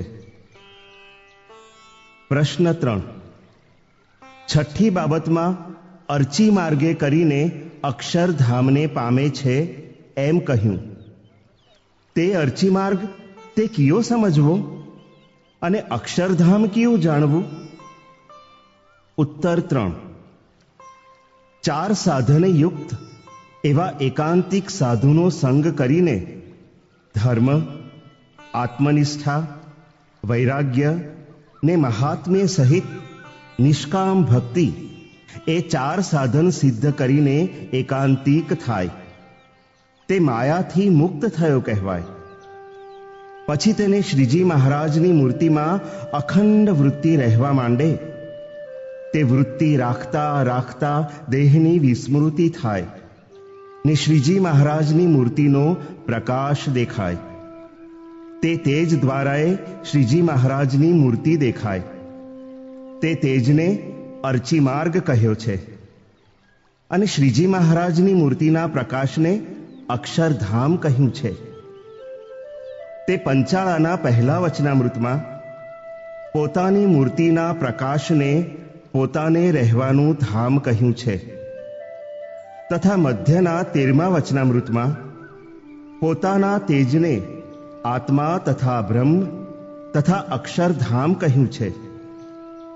આનો વિસ્તાર પ્રથમના 7મા વચનામૃતના 6ઠ્ઠા પ્રશ્નોત્તરમાં તથા પ્રથમના 45મા વચનામૃતના 2જા પ્રશ્નોત્તરમાં કર્યો છે. પ્રશ્ન 4. શ્રીજી મહારાજના તેજરૂપ ધામને શ્રીજી મહારાજને વિશે સ્વામી સેવક ભાવ છે કે નથી? ઉત્તર 4. જેમ સૂર્યના પ્રકાશને સૂર્યને વિશે તથા અગ્નિની જ્વાળાને અગ્નિને વિશે સ્વામી સેવક ભાવ નથી, તેમ શ્રીજી મહારાજના તેજરૂપ અક્ષરધામને શ્રીજી મહારાજને વિશે સ્વામી સેવક ભાવ નથી. કેમ જે એ તેજ મૂર્તિનું કાર્ય છે પણ મૂર્તિથી જુદી વસ્તુ નથી, માટે સ્વામી સેવક ભાવ નથી, પણ કાર્ય કારણ ભાવ ને શરીર શરીરી ભાવ છે. પ્રશ્ન 5. જે વસ્તુ જુદી ન હોય તેમાં કાર્ય કારણ ભાવ ને શરીર શરીરી ભાવ કેવી રીતે હોય? ઉત્તર 5.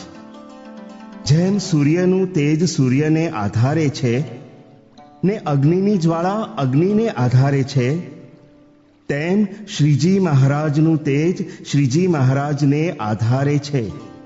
માટે આધાર આધેય ભાવ ને કાર્ય કારણ ભાવ તથા શરીર શરીરી ભાવ છે એમ પ્રથમના 64મા વચનામૃતમાં કહ્યું છે.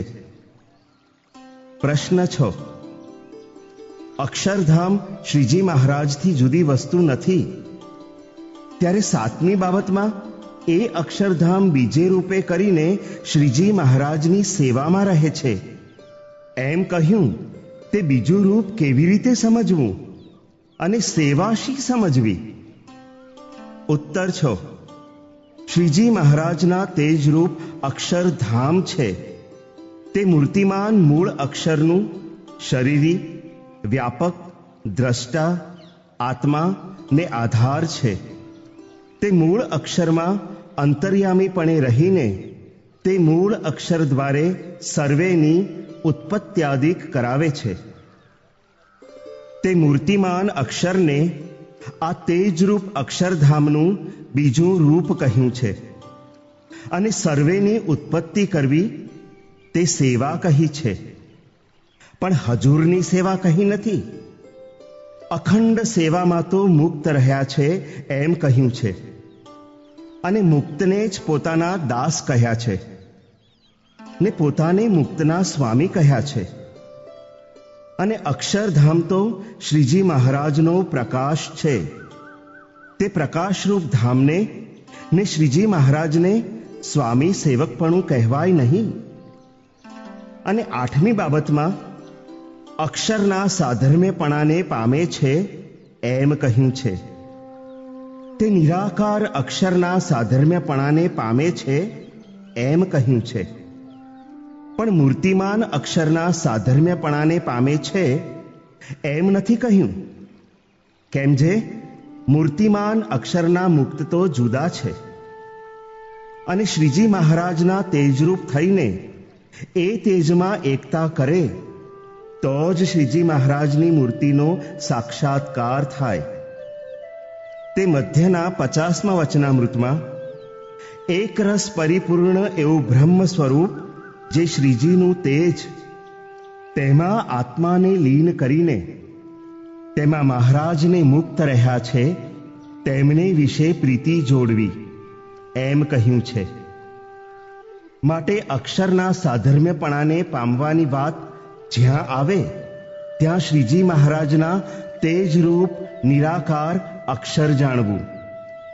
તે નિરાકાર અક્ષર જે શ્રીજી મહારાજનું તેજ તેમાં એકતા કરવાથી શ્રીજીની મૂર્તિનો સાક્ષાત્કાર થાય છે. ત્યારે તે મુક્તનો ચૈતન્ય શ્રીજી મહારાજના જેવો જ સાકાર થઈ જાય છે. જેમ ભમરીને ધ્યાને ઈયળની ભમરી થઈ જાય છે તેમ. પ્રશ્ન 7. શ્રીજી મહારાજના તેજરૂપ અક્ષરધામને સાકાર મૂળ અક્ષરનું શરીરી ને વ્યાપક, દ્રષ્ટા ને આત્મા કહ્યું તે કિયા વચનામૃતમાં કહ્યું છે? ઉત્તર 7. પ્રથમના 64મા વચનામૃતમાં આ અક્ષરધામને સાકાર મૂળ અક્ષરનું શરીરી તથા વ્યાપક, દ્રષ્ટા ને આત્મા કહ્યું છે. ને કાર્યાણીના 8મા વચનામૃતમાં પણ સાકાર અક્ષરનું આત્મા કહ્યું છે. પ્રશ્ન 8. અક્ષરધામને વિશે શ્રીજી મહારાજની સેવા મુક્ત કરે છે એમ કહ્યું, તે ધામમાં સેવા શી હશે? ઉત્તર 8. શ્રીજી મહારાજના મહિમાનું મુક્ત ને અપારપણું રહે છે. તેણે કરીને અતિશય દ્રઢ સ્વામી સેવક ભાવ છે. તે સ્વામી સેવક ભાવ એ જ સેવા કહી છે. માટે સેવક ભાવ છે એ જ સેવા છે. ઇતિ ગઢડા પ્રથમના 21મા વચનામૃતની રહસ્યાર્થ પ્રદીપિકા ટીકા સમાપ્ત. વચનામૃત ગઢડા પ્રથમનું 22મું. ભગવાનના સ્વરૂપમાં વૃત્તિ સ્થિર થવાનો ઉપાય. સંવત 1876ના પોષ સુધી ચોથને દિવસ મધ્યાહન સમયે શ્રીજી મહારાજ શ્રી ગઢડા મધ્યે દાદા ખાચરના દરબારમાં ઉગમણે બાર ઓરડાની ઓસરીએ ઢોલિયા ઉપર વિરાજમાન હતા અને સર્વે શ્વેત વસ્ત્ર ધાર્યા હતા ને પાઘને વિશે ફૂલનો તોરો ખોસ્યો હતો ને 2 કાન ઉપર પુષ્પના ગુચ્છ ધાર્યા હતા ને કંઠમાં ગુલદાવદીના પુષ્પનો હાર પહેર્યો હતો ને ઉગમણે મુખારવિંદે વિરાજમાન હતા ને પોતાના મુખારવિંદની આગળ પરમહંસ તથા દેશ દેશના હરિભક્તની સભા ભરાઈને બેઠી હતી ને પરમહંસ કીર્તન ગાતા હતા. પછી શ્રીજી મહારાજ બોલ્યા છે, સાંભળો, એક વાત કરીએ. ત્યારે સર્વે પરમહંસ ગાવું રાખીને વાત સાંભળવા તત્પર થયા. પછી શ્રીજી મહારાજ બોલ્યા છે, મૃદંગ, સારંગી, સરોદા, તાલ ઇત્યાદિ વાજિંત્ર વજાડીને કીર્તન ગાવવા, તેને વિશે જો ભગવાનની સ્મૃતિ ન રહે તો એ ગાયું તે ન ગાયા જેવું છે. ને ભગવાનને વિસારીને તો જગતમાં કેટલાક જીવ ગાય છે તથા વાજિંત્ર વજાડે છે, પણ તેણે કરીને તેના મનમાં શાંતિ આવતી નથી. તે માટે ભગવાનના કીર્તન ગાવવા તથા નામ રટણ કરવું તથા નારાયણ ધુન્ય કરવી ઇત્યાદિ જે કરવું તે ભગવાનની મૂર્તિને સંભાળીને જ કરવું. અને ભજન કરવા બેસે ત્યારે તો ભગવાનને વિશે વૃત્તિ રાખે ને જ્યારે ભજનમાંથી ઉઠીને બીજી ક્રિયાને કરે ત્યારે જો ભગવાનમાં વૃત્તિ ન રાખે તો તેની વૃત્તિ ભજનમાં બેસે ત્યારે પણ ભગવાનના સ્વરૂપમાં સ્થિર થાય નહીં. માટે હાલતા ચાલતા, ખાતા પીતા સર્વે ક્રિયાને વિશે ભગવાનના સ્વરૂપમાં વૃત્તિ રાખવાનો અભ્યાસ કરવો. તો તેને ભજનમાં બેસે ત્યારે ભગવાનમાં વૃત્તિ સ્થિર થાય. અને જેને ભગવાનમાં વૃત્તિ રહેવા લાગે તેને તો કામકાજ કરતે પણ રહે, અને જેને ગાફલાઈ હોય તેને તો ભજનમાં બેસે ત્યારે પણ ભગવાનમાં વૃત્તિ ન રહે. તે માટે સાવધાન થઈને ભગવાનના સ્વરૂપમાં વૃત્તિ રાખવાનો અભ્યાસ ભગવાનના ભક્તને કરવો. એટલી વાત કરીને શ્રીજી મહારાજ બોલ્યા છે, હવે કીર્તન ગાઓ. ઇતિ વચનામૃત ગઢડા પ્રથમનું 22મું. ગઢડા પ્રથમના 22મા વચનામૃતની રહસ્યાર્થ પ્રદીપિકા ટીકા. આમાં કૃપા વાક્ય એક છે, જેમાં પહેલી બાબતમાં કથા કીર્તનાદિક સર્વે ક્રિયામાં અમારી મૂર્તિને વિશે વૃત્તિ રાખે તો અમારી મૂર્તિમાં વૃત્તિ સ્થિર થાય છે, એમ શ્રીજી મહારાજે કહ્યું છે. પ્રશ્ન 1. વાજિંત્ર વજાડીને કીર્તન ગાતા ભગવાનની સ્મૃતિ ન રહે તો ગાયું તે ન ગાયા જેવું કહ્યું. તે જગતના જીવને તો ભગવાનની ઉપાસના નથી એટલે ફળ નથી થતું, પણ ભગવાનના ભક્ત તો કથા વાર્તા કરતા હોય ને મૂર્તિની સ્મૃતિ ન રહેતી હોય તેને કથા કીર્તનનું ફળ થાય કે નહીં? ઉત્તર 1. જેને ભગવાનની સ્મૃતિ ન રહે તેને સ્મૃતિનું ફળ જે ભગવાનની મૂર્તિનું ધ્યાન કરતા કોઈ પ્રકારનું વિક્ષેપ ન આવે ને સુખે મૂર્તિમાં વૃત્તિ રહે એ ફળ ન થાય. તેથી તે ગાયું તે ન ગાયા જેવું કહ્યું છે. પણ કથા કીર્તનનું ફળ જે ભગવાનની સ્મૃતિ રહેવા માંડે તે ફળ તો થાય, કેમ જે કથા કીર્તનમાં ભગવાનની મૂર્તિના અંગનું વર્ણન આવે. માટે કથા કીર્તન છે તે સ્મૃતિ રહેવાનો ઉપાય છે. ઇતિ ગઢડા પ્રથમના 22મા વચનામૃતની રહસ્યાર્થ પ્રદીપિકા ટીકા સમાપ્ત. વચનામૃત ગઢડા પ્રથમનું 23મું. પોતાના સ્વરૂપમાં ભગવાનની મૂર્તિના તેજોમય દર્શન થાય તેવી સ્થિતિ કરવાનો માર્ગ. એવી સ્થિતિ ન થાય તેને વિઘ્ન આવે તે ઉપર શિવજી આદિકના દ્રષ્ટાંત. સંવત 1876ના પોષ સુધી પંચમીને દિવસ શ્રીજી મહારાજ શ્રી ગઢડા મધ્યે દાદા ખાચરના દરબારમાં ઉગમણે બાર ઓરડાની ઓસરીએ ઢોલિયા ઉપર વિરાજમાન હતા અને શ્રીજી મહારાજે માથે ધોળો ફેંટો બાંધ્યો હતો તથા ધોળું અંગરખું પહેર્યું હતું તથા ધોળો સુરવાળ પહેર્યો હતો તથા કેડે કસુંબલ શેલું બાંધ્યું હતું ને પોતાના મુખારવિંદની આગળ પરમહંસ તથા દેશ દેશના હરિભક્તની સભા ભરાઈને બેઠી હતી. પછી કરુણા કરીને પરમહંસની આગળ શ્રીજી મહારાજ વાત કરવા લાગ્યા છે. વાસુદેવ મહાત્મ્ય નામે જે ગ્રંથ તે અમને અતિશય પ્રિય છે, કેમ જે ભગવાનના ભક્તને ભગવાનને ભજ્યાની જે રીતિ તે સર્વે એ ગ્રંથમાં કહી છે અને ભગવાનના જે ભક્ત તે બે પ્રકારના છે. તેમાં એકને ભગવાનનો નિશ્ચય તો યથાર્થ છે, પણ તે દેહાત્મ બુદ્ધિ સોતો ભગવાનનું ભજન કરે છે, અને બીજો તો જાગ્રત, સ્વપ્ન, સુષુપ્તિ એ ત્રણ અવસ્થા તથા સ્થૂળ, સૂક્ષ્મ ને કારણ એ ત્રણ દેહ તેથી પર ને ચૈતન્ય રૂપ એવું પોતાના સ્વરૂપને માને અને તે પોતાના સ્વરૂપને વિશે ભગવાનની મૂર્તિને ધારીને ભગવાનનું ભજન કરે.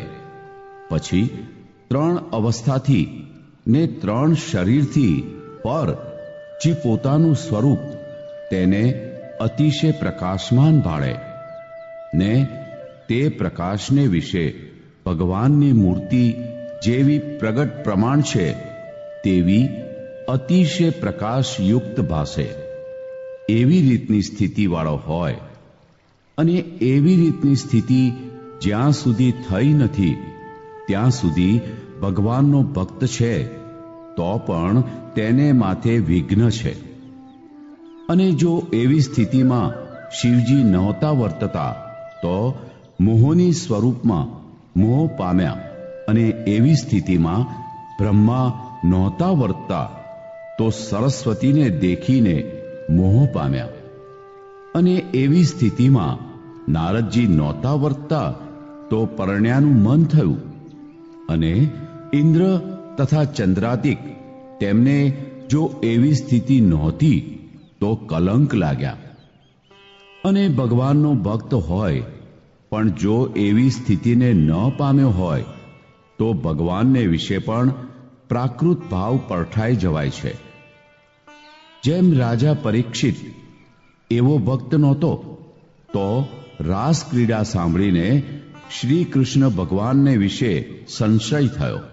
અને શુકજી જો એવા ભક્ત હતા તો તેને કોઈ જાતનો સંશય થયો જ નહીં. અને જે એવો ભક્ત હોય તે તો એમ સમજે જે મારે વિશે કોઈ દોષ અડી શકે નહીં તથા તે દોષ કાંઈ બાધ કરી શકે નહીં. તો જેને ભજને કરીને હું આવો થયો એવા જે ભગવાન તેને વિશે તો કોઈ માયિક દોષ હોય જ કેમ એમ દ્રઢપણે સમજે છે. અને એવો જે ભગવાનનો ભક્ત છે તે ભગવાનની મૂર્તિને વિશે જ્યારે વૃત્તિને રાખે છે ત્યારે તે વૃત્તિના બે વિભાગ થાય છે. તેમાં એક વૃત્તિ તો ભગવાનના સ્વરૂપમાં રહે છે ને બીજી તો જે ભજનનો કરનારો તેમાં રહે છે. ને ભગવાનના સ્વરૂપમાં જે વૃત્તિ રહે છે તે પ્રેમે યુક્ત રહે છે. ને ભજનના કરનારામાં જે વૃત્તિ રહે છે તે તો વિચારે યુક્ત રહે છે. ને તે વૃત્તિ જે તે ભજનના કરનારાને વિશે ભગવાનના ભજન વિના બીજા જે ગાઢ સંકલ્પ થાય છે તે સર્વેને ખોટા કરી નાખે છે. તથા તે ભજનના કરનારામાં જે દોષ તે સર્વેને ખોટા કરી નાખે છે. એવી રીતે તેની વૃત્તિ ભગવાનમાં અખંડ રહે છે. અને ઘડીક તો એકાગ્ર ચિત્તે બેસીને ભગવાનનું ભજન કરે ને ઘડીકમાં તો ચાળા ચૂતતો ફરે. તેને તો એવી સ્થિતિ થાતી નથી. જેમ પાણીનો ઘડો ભરીને એક ઠેકાણે ઢોળી આવીએ પછી વળી બીજે દિવસે અથવા ત્રીજે દિવસે તે ઠેકાણે પાણીનો ઘડો ઢોળીએ તેણે કરીને ત્યાં પાણીનો ધરો ભરાય નહીં. કાંજે આગલા દિવસનું જળ આગલે દિવસે સુકાઈ જાય ને પાછલા દિવસનું પાછલે દિવસે સુકાઈ જાય. અને જો આંગળી જેવી નાની જ પાણીની શેર અખંડ વહેતી હોય તો મોટો પાણીનો ધરો ભરાઈ જાય. તેમ ખાતા પીતા હાલતા ચાલતા તથા શુભ ક્રિયાને વિશે તથા અશુભ ક્રિયાને વિશે સર્વે કાળે ભગવાનમાં અખંડ વૃત્તિ રાખવી. પછી એવી રીતે ભગવાનમાં અખંડ વૃત્તિ રાખતા રાખતા એવી દ્રઢ સ્થિતિ થાય છે. ઇતિ વચનામૃત ગઢડા પ્રથમનું 23મું. ગઢડા પ્રથમના 23મા વચનામૃતની રહસ્યાર્થ પ્રદીપિકા ટીકા. આમાં કૃપા વાક્ય એક છે, જેમાં પહેલી બાબતમાં 3 દેહથી પર જે પોતાનું જીવાત્મા તેને ચૈતન્ય રૂપ જે અમારું તેજ તે રૂપ માનીને તેમાં અમારી આ પ્રગટ મનુષ્યરૂપ મૂર્તિને ધારે તો પોતાના સ્વરૂપને તથા તે સ્વરૂપને વિશે આ અમારી મૂર્તિને અતિશય પ્રકાશમાન દેખે અને તેને અમારા ચરિત્રને વિશે સંશય થાય નહીં. બીજી બાબતમાં અમારી આ મૂર્તિમાં એક વૃત્તિ પ્રેમેયુક્ત ને બીજી વૃત્તિ વિચારેયુક્ત અખંડ રાખવે કરીને એવી સ્થિતિ થાય છે એમ શ્રીજી મહારાજે કહ્યું છે. પ્રશ્ન 1. પહેલી બાબતમાં ચૈતન્યને વિશે શ્રીજી મહારાજની મનુષ્યરૂપ મૂર્તિને ધારે તો દેખે એમ કહ્યું. તે શ્રીજી મહારાજ મનુષ્ય રૂપે વિચરતા ત્યારે તો તે મૂર્તિ ધાર્યામાં આવે. પણ આજ તો શ્રીજી મહારાજ મનુષ્ય રૂપે વિચરતા નથી, ત્યારે કઈ મૂર્તિ ધારવી? ઉત્તર 1. જેમ મનુષ્ય રૂપે પ્રગટ હતા તેમજ આજ પ્રતિમા રૂપે પ્રગટ છે. માટે શ્રીજી મહારાજના તેજરૂપ પોતાને માનીને તેમાં શ્રીજી મહારાજની પ્રતિમાને ધારે તો પ્રતિમાને તેજોમય દેખે. માટે આજ શ્રીજી મહારાજની પ્રતિમાને ધારવી. પ્રશ્ન 2. પોતાના ચૈતન્યને વિશે શ્રીજી મહારાજની મૂર્તિને દેખે એવી સ્થિતિવાળો હોય તે એમ સમજે જે મારે વિશે કોઈ દોષ અડી શકે નહીં તથા બાધ કરી શકે નહીં એમ કહ્યું. તે એ દોષને વિશે પ્રવર્તે તો પણ બાધ ન થાય કે એ દોષ મોહ પમાડી શકે નહીં, તે કેમ સમજવું? ઉત્તર 2. એવી સ્થિતિવાળો હોય તે તો શ્રીજી મહારાજની મૂર્તિને સુખે સુખીઓ હોય ને માયિક પદાર્થને નરક તુલ્ય માને અને આ લોકને વિશે ત્યાગીના આશ્રમમાં રહ્યો હોય તો ત્યાગીના ધર્મ પ્રમાણે જ વર્તે અને ગૃહસ્થના આશ્રમમાં રહ્યો હોય તો ગૃહસ્થના ધર્મ પ્રમાણે જ વર્તે, પણ આજ્ઞા બહાર કોઈ ક્રિયા કરે જ નહીં. અને જે કોઈ વર્તમાન વિરુદ્ધ ક્રિયા કરે તેને શ્રીજી મહારાજનું દર્શન જ નથી ને આશરો પણ નથી. એ તો કેવળ દંભી ને વિષયી જ છે ને મહાદુષ્ટ છે. તેને તો મધ્યના 35મા વચનામૃતમાં ચંડાળ જેવો કહ્યો છે. માટે તેને ચંડાળ જાણીને શ્વપચની પેઠે ત્યાગ કરવો, પણ તેને શ્રીજી મહારાજનો ભક્ત ન જાણવો. ઇતિ ગઢડા પ્રથમના 23મા વચનામૃતની રહસ્યાર્થ પ્રદીપિકા ટીકા સમાપ્ત. વચનામૃત ગઢડા પ્રથમનું 24મું. જ્ઞાને કરીને સ્થિતિનું લક્ષણ.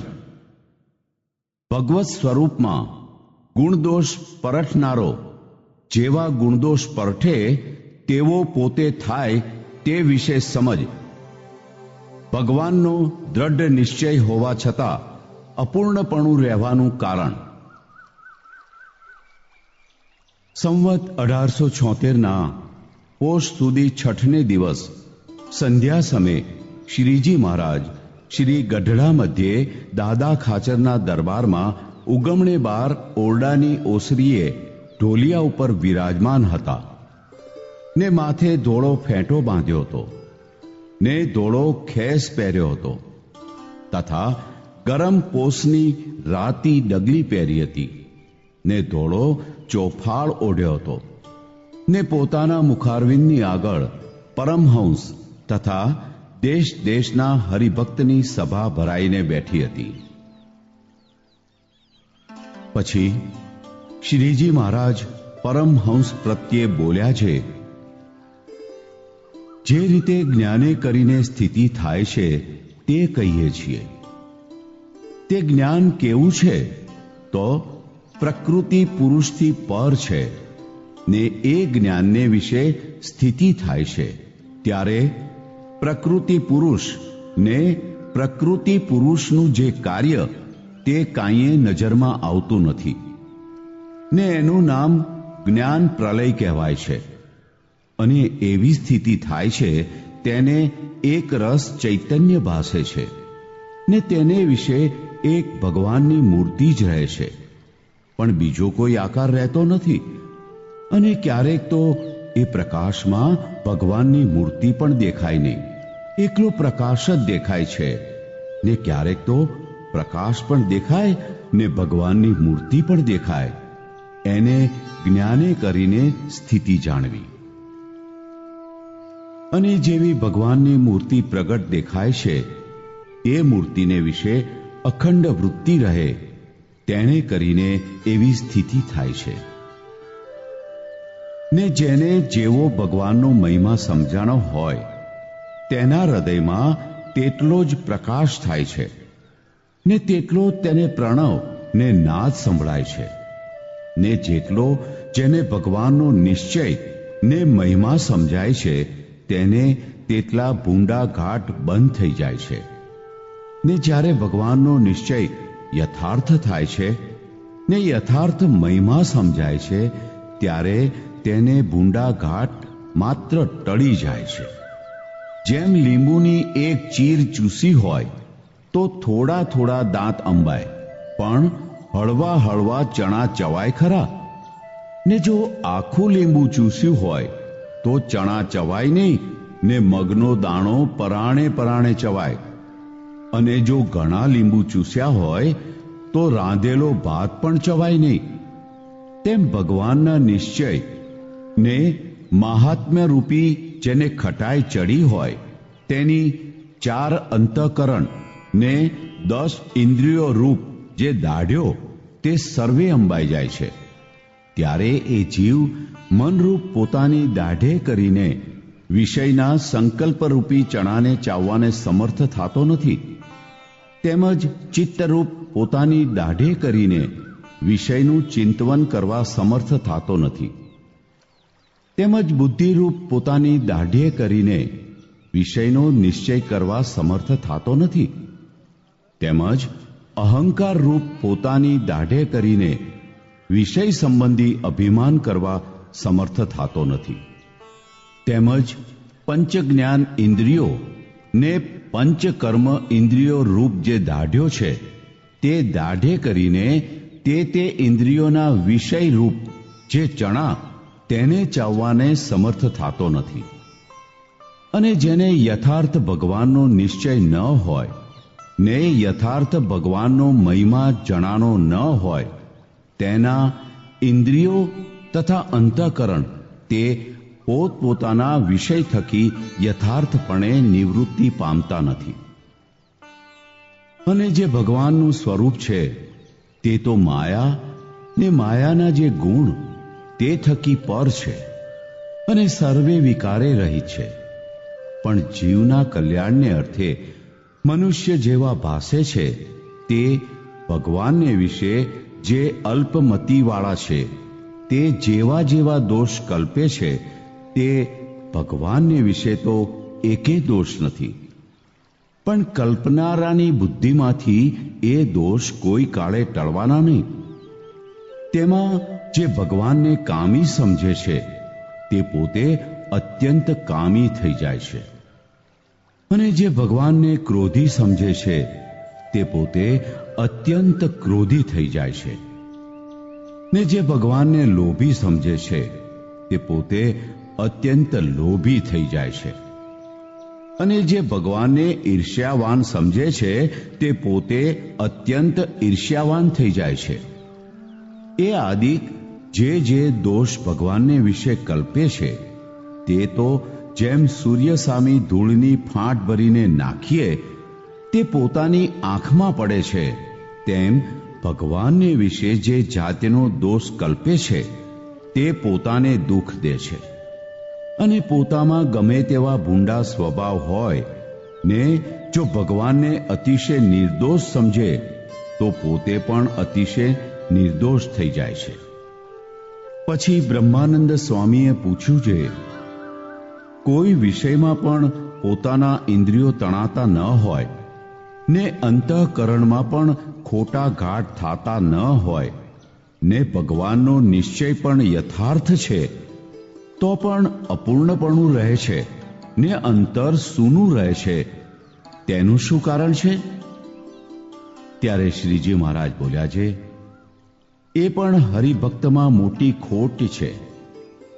જે પોતાનું મન સ્થિર થયું છે ને ભગવાનનો નિશ્ચય પણ અતિશય દ્રઢ છે તોય પણ હૈયામાં અતિશય આનંદ આવતો નથી, જે હું ધન્ય છું ને હું કૃતાર્થ થયો છું ને આ સંસારમાં જે જીવ છે તે કામ, ક્રોધ, લોભ, મોહ, મદ, મત્સર, આશા, તૃષ્ણા તેને વિશે હેરાન થાતા ફરે છે અને ત્રિવિધ તાપમાં રાત દિવસ બળે છે, ને મુને તો પ્રગટ પુરુષોત્તમે કરુણા કરીને પોતાનું સ્વરૂપ ઓળખાવ્યું છે, ને કામ ક્રોધાદિક સર્વે વિકારથી રહિત કર્યો છે, અને નારદ સંકાદિક જેવા સંત તેના સમાગમમાં રાખ્યો છે.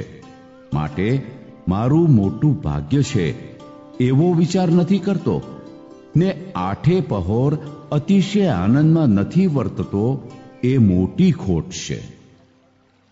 જેમ બાળકના હાથમાં ચિંતામણી દીધો હોય, તેનું તેને મહાત્મ્ય નથી એટલે તેનો તેને આનંદ નથી, તેમ ભગવાન પુરુષોત્તમ મળ્યા છે ને તેનો અંતરમાં આઠે પહોર કેફ રહેતો નથી. જે મારું પૂર્ણકામપણું થયું છે એવું નથી સમજતો, એ હરિના ભક્તને મોટી ખોટ છે. અને જ્યારે કોઈ હરિભક્તનો દોષ નજરમાં આવે ત્યારે એમ સમજવું છે, આનો સ્વભાવ તો સત્સંગમાં ન ઘટે એવો છે, તોય પણ એને જો સત્સંગ મળ્યો છે ને એ જો જેવો તેવો છે તોય પણ સત્સંગમાં પડ્યો છે, તો એનો પૂર્વજન્મનો અથવા આ જન્મનો સંસ્કાર ભારે છે, તો આવો સત્સંગ મળ્યો છે એમ સમજીને તેનો પણ અતિશય ગુણ લેવો. એમ વાર્તા કરીને શ્રીજી મહારાજ જય સચ્ચિદાનંદ કહીને પોતાને ઉતારે પધાર્યા. ઇતિ વચનામૃત ગઢડા પ્રથમનું 24મું. ગઢડા પ્રથમના 24મા વચનામૃતની રહસ્યાર્થ પ્રદીપિકા ટીકા. આમાં પ્રશ્ન 2 છે. તેમાં પહેલું કૃપાવાક્ય છે, જેમાં પહેલી બાબતમાં જ્ઞાને કરીને સ્થિતિ થાય ત્યારે એકરસ ચૈતન્ય ભાસે છે, ને એ ચૈતન્યને વિશે અમારી મૂર્તિ ભાસે છે. બીજી બાબતમાં એવી સ્થિતિ અમારી મૂર્તિમાં અખંડ વૃત્તિ રાખવાથી થાય છે. ત્રીજી બાબતમાં અમારો મહિમા જણાય તેના હૃદયમાં પ્રકાશ થાય છે, ને પ્રણવ ને નાદ સંભળાય છે, ને ભૂંડા ઘાટ ટળી જાય છે. ચોથી બાબતમાં અમારી વિશે જે દોષ કલ્પે તે એને દુઃખ દે છે, અને અમને નિર્દોષ જાણે તે નિર્દોષ થઈ જાય છે. પાંચમી બાબતમાં બીજામાં જેનું મન સ્થિર થયું હોય ને અમારો નિશ્ચય પણ દ્રઢ હોય તો પણ તેના હૈયામાં આનંદ આવતો નથી, તે મોટી ખોટ છે. છઠ્ઠી બાબતમાં કોઈ હરિજનનો દોષ દેખવામાં આવે ત્યારે એનો ભારે સંસ્કાર છે, તો સત્સંગ મળ્યો છે એમ ગુણ લેવો, એમ શ્રીજી મહારાજે કહ્યું છે. પ્રશ્ન 1. પહેલા પ્રશ્નમાં પ્રકૃતિ પુરુષથી પર જ્ઞાન કહ્યું, તે પર જ્ઞાન કેવી રીતે જાણવું? ઉત્તર 1. શ્રીજી મહારાજને જીવકોટી, ઈશ્વરકોટી, બ્રહ્મકોટી તથા મૂર્તિમાન મૂળ અક્ષરકોટીથી પર ને એ સર્વેના કરતા ને એ સર્વેને વિશે અંતર્યામીપણે રહ્યા થકા અતિશય નિર્લેપ, નિર્વિકાર ને અતિશય અસંગી ને એ સર્વેથી જુદા જાણે અને પોતાના ધામને વિશે પોતાના સાધર્મ્યપણાને પામ્યા એવા જે પોતાના મુક્ત તેમને સુખદાતા ને સર્વ સુખમય મૂર્તિ એવા જાણે ને શ્રીજી મહારાજના તેજરૂપ જે પોતાનો આત્મા તેને વિશે શ્રીજી મહારાજની મૂર્તિને સાક્ષાત્કાર દેખે, તે જ્ઞાન પ્રકૃતિ પુરુષથી પર કહેવાય. અને તે મૂર્તિમાં અખંડ નિમગ્ન રહેવાય તે સ્થિતિ જાણવી. પ્રશ્ન 2. એકરસ ચૈતન્ય ભાસે છે એમ કહ્યું, તે એકરસ ચૈતન્ય તે શું જાણવું? ઉત્તર 2. શ્રીજી મહારાજના તેજને એક રસ ચૈતન્ય કહ્યું છે, તેને દેખે છે. પ્રશ્ન 3. ક્યારેક એકલો પ્રકાશ દેખાય ને મૂર્તિ ન દેખાય એમ કહ્યું, તેનો શો હેતુ હશે? ઉત્તર 3. જ્યાં સુધી સિદ્ધ દશા પરિપક્વ ન થઈ હોય ત્યાં સુધી કોઈક વખતે શ્રીજી મહારાજના તેજરૂપ પોતાના આત્માને વિશે મૂર્તિ દેખાય ને કોઈ વખત ન દેખાય, અને જ્યારે પરિપક્વ સિદ્ધ દશા જેવી કાર્યાણીના 7મા વચનામૃતમાં કહી છે તેવી દ્રઢ થાય ત્યારે મૂર્તિ સદાય દેખાય. પ્રશ્ન 4. ત્રીજી બાબતમાં પ્રકાશ, પ્રણવ ને નાદ કહ્યો, તે શો સમજવો? ઉત્તર 4.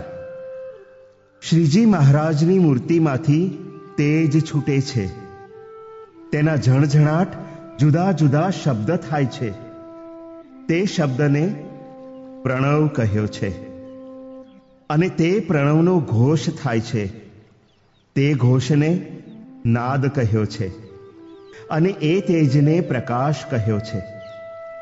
પ્રશ્ન 5. ચોથી બાબતમાં અમારે વિશે દોષ દેખાય એમ કહ્યું, તે મનુષ્ય રૂપે હતા ત્યારે તો દોષ જોનારાને દેખાય, પણ આજ દોષ શી રીતે લેવાતા હશે? ઉત્તર 5. શ્રીજી મહારાજના ચરિત્ર શાસ્ત્રમાંથી સાંભળીને સંશય કરે તે શ્રીજી મહારાજનો દોષ લીધો કહેવાય. પ્રશ્ન 6. બીજા પ્રશ્નમાં નારદ સનકાદિક કહ્યા તે કોને જાણવા? ઉત્તર 6. પોતાના મુક્તોને આ ઠેકાણે એ નામે કહ્યા છે. ઇતિ ગઢડા પ્રથમના 24મા વચનામૃતની રહસ્યાર્થ પ્રદીપિકા ટીકા સમાપ્ત. વચનામૃત ગઢડા પ્રથમનું 25મું. સંપૂર્ણ પરિપૂર્ણપણું મનાવવાનો ઉપાય. સમાધિના 2 પ્રકાર. ભગવાનને રાજી કરવાની રીત. સંવત 1876ના પોષ સુધી સપ્તમીને દિવસ પ્રભાત સમયે શ્રીજી મહારાજ શ્રી ગઢડા મધ્યે દાદા ખાચરના દરબારમાં પરમહંસની જાયગાને વિશે પધાર્યા હતા, ને ધોળો ખેસ પહેર્યો હતો, ને ધોળો ચોફાળ ઓઢ્યો હતો, ને ધોળો ફેંટો બાંધ્યો હતો, ને આથમણે પરથારે ઉગમણું મુખારવિંદ કરીને વિરાજમાન હતા, ને પોતાના મુખારવિંદની આગળ પરમહંસ તથા દેશ દેશના હરિભક્તની સભા ભરાઈને બેઠી હતી. પછી શ્રીજી મહારાજ કૃપા કરીને બોલ્યા છે, બ્રહ્માનંદ સ્વામીએ કાલ્ય પ્રશ્ન પૂછ્યો હતો તેનો ઉત્તર વળી આજ કરીએ છીએ. જે ઇન્દ્રિયો અંતઃકરણ પોતાને વશ હોય તોય પણ અંતર સૂનું રહે છે, તેનું એ કારણ છે જે એને એકલું સાધનનું બળ છે, પણ ભગવાનના નિશ્ચયનું તથા આત્મજ્ઞાનનું બળ નથી, માટે એના અંતરમાં ન્યૂનતા રહે છે. તે સારું ભગવાનના નિશ્ચયનો પ્રતાપ તથા ભગવાનના મહિમાનો પ્રતાપ તથા પોતાના જીવાત્માને બ્રહ્મરૂપ માનવો, એ 3 વાના તો એને અતિશય દ્રઢ જાણ્યા જોઈએ છીએ. અને એમાં જેટલી ખામી રહે તેટલી તો સમાધિમાં પણ નડે છે. અને હમણાં અમે એક હરિભક્તને સમાધિ કરાવી હતી, તેને તેજ અતિશય દેખાણું. તે જોઈને ચીસ પાડવા માંડી ને કહ્યું છે, હું બળું છું. માટે સમાધિવાળાને પણ આત્મજ્ઞાનનું જરૂર કામ પડે છે અને પોતાનું સ્વરૂપ આત્મા ન જાણે ને દેહને માને તો તેને ઘણી કાચપ રહી જાય છે. અને અમે તે હરિભક્તને સમજાવ્યું છે, તારું સ્વરૂપ તો આત્મા છે, દેહ નથી. ને આ લાડકીબાઈ નામ ને ભાટનો દેહ તે તું નથી, ને અછેદ્ય અભેદ્ય એવો જે આત્મા તે તારું સ્વરૂપ છે.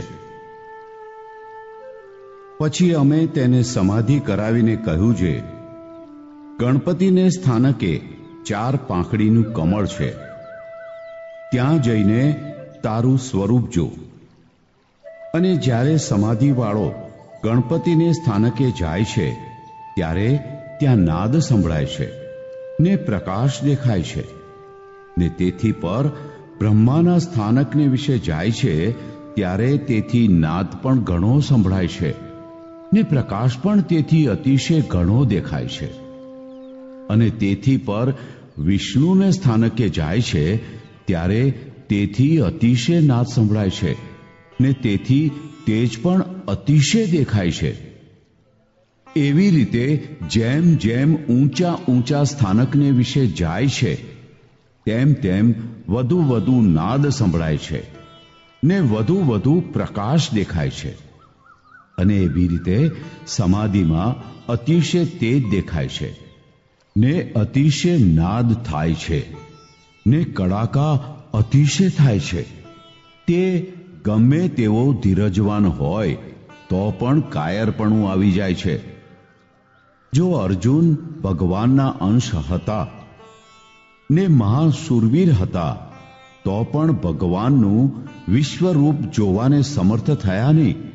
માટે એમ બોલ્યા છે, હે મહારાજ, આ રૂપ જોવાને હું સમર્થ નથી, માટે તમારું જેવું પ્રથમ રૂપ હતું તેવું તમારું દર્શન કરાવો. એવી રીતે એવા સમર્થને પણ સમાધિને વિશે જ્યારે બ્રહ્માંડ ફાટી જાય એવા કડાકા થાય છે ને જેમ સમુદ્ર મર્યાદા મેલે એવા તેજના સમૂહ દેખાય છે ત્યારે ધીરજ રહેતી નથી. તે સારું દેહ થકી પોતાનું સ્વરૂપ જુદું સમજ્યું જોઈએ. અને એવી જે સમાધિ થાય છે તેના 2 ભેદ છે. એક તો પ્રાણાયામે કરીને પ્રાણનો નિરોધ થાય છે, તે ભેળો ચિત્તનો પણ નિરોધ થાય છે. અને બીજો પ્રકાર એ છે જે ચિત્તને નિરોધે કરીને પ્રાણનો નિરોધ થાય છે. તે ચિત્તનો નિરોધ ક્યારે થાય છે?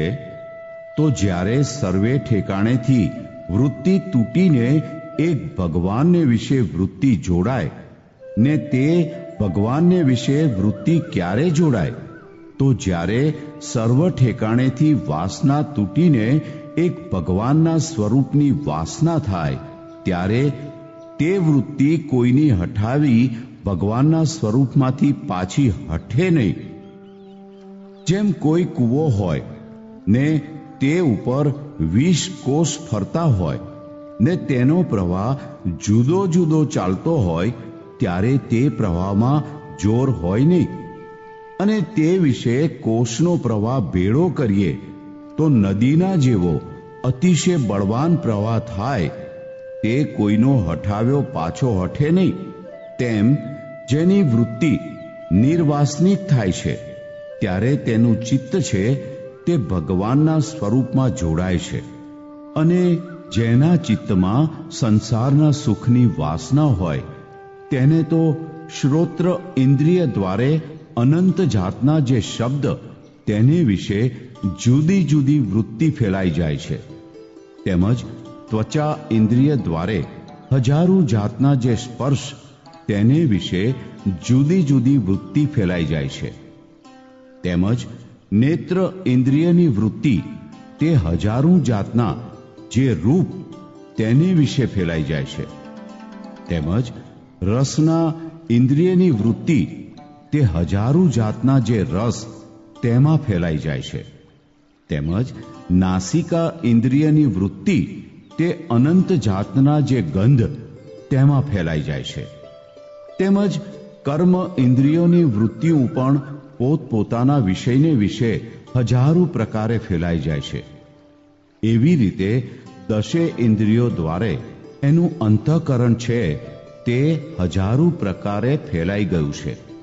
તે જ્યારે ચિત્ત તે ભગવાનનું ચિંતવન કરે અને મન તે ભગવાનનો જ ઘાટ ગળે અને બુદ્ધિ તે ભગવાનના સ્વરૂપનો જ નિશ્ચય કરે અને અહંકાર તે હું આત્મા છું ને ભગવાનનો ભક્ત છું એવું જ અભિમાન ધરે, ત્યારે એની એક વાસના થઈ જાણવી.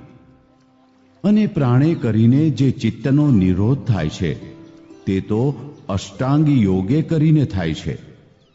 તે અષ્ટાંગી યોગ તો યમ, નિયમ, આસન, પ્રાણાયામ, પ્રત્યાહાર, ધ્યાન, ધારણા ને સમાધિ એ જે 8 અંગ તેણે યુક્ત છે ને એ અષ્ટાંગી યોગ તે સાધનરૂપ છે ને એનું ફળ તે ભગવાનને વિશે નિર્વિકલ્પ સમાધિ છે.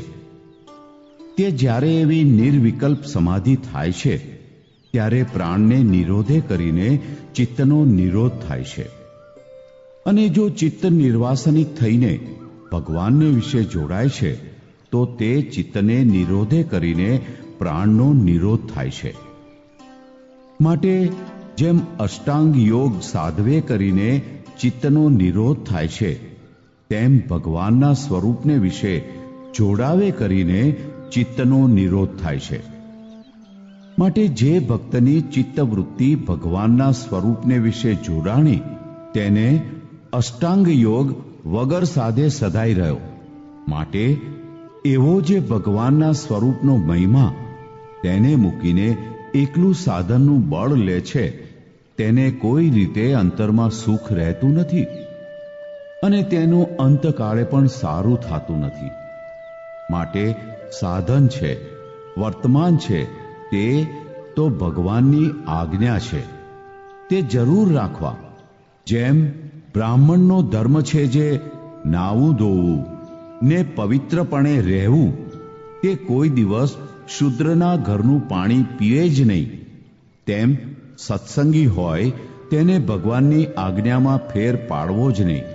કેમ જે એ ભગવાનની આજ્ઞા પાળે તો તેની ઉપર ભગવાન રાજી થાય છે. અને ભગવાનનો નિશ્ચય તથા ભગવાનનું મહાત્મ્ય તથા વૈરાગ્ય સહિત આત્મજ્ઞાન એ ત્રણની અતિશય દ્રઢતા રાખવી ને પોતાને વિશે પૂર્ણ કામપણું સમજવું. જે મુને સાક્ષાત પુરુષોત્તમ નારાયણ મળ્યા છે ને તેની આજ્ઞામાં રહીને હું તેનું ભજન કરું છું, માટે હવે મારે કાંઈ ન્યૂનતા રહી નથી એમ સમજીને નિરંતર ભગવાનની ભક્તિ કરવી ને તે સમજણને કેફે કરીને છકી પણ જાવું નહીં અને પોતાને અકૃતાર્થપણું પણ માનવું નહીં. અને જો અકૃતાર્થપણું માને તો એને ઉપર જે એવી ભગવાનની કૃપા થઈ તે જાણીએ ખારા પાટમાં બીજ વાવ્યું તે ઉગ્યું જ નહીં, ને જો છકી જઈને જેમ તેમ કરવા લાગે તો જાણીએ અગ્નિમાં બીજ નાખ્યું તે બળી ગયું. માટે અમે કહ્યું તેમ જે સમજે તેને કોઈ પ્રકારની ન્યૂનતા રહે નહીં. એમ કહીને શ્રીજી મહારાજ પોતાના આસન ઉપર પધાર્યા. ઇતિ વચનામૃત ગઢડા પ્રથમનું 25મું. ગઢડા પ્રથમના 25મા વચનામૃતની રહસ્યાર્થ પ્રદીપિકા ટીકા. આમાં કૃપા વાક્ય એક છે, જેમાં પહેલી બાબતમાં શ્રીજી મહારાજે કહ્યું છે જે અમારો નિશ્ચય, મહિમા ને આત્મનિષ્ઠા એ ત્રણેય ન હોય તેને એકલા સાધનથી કૃતાર્થપણું મનાતું નથી, ને એ ત્રણનું બળ હોય તેને પૂર્ણ કામ ને કૃતાર્થપણું મનાય છે. બીજી બાબતમાં સમાધિના 2 પ્રકાર કહ્યા છે. પ્રશ્ન 1.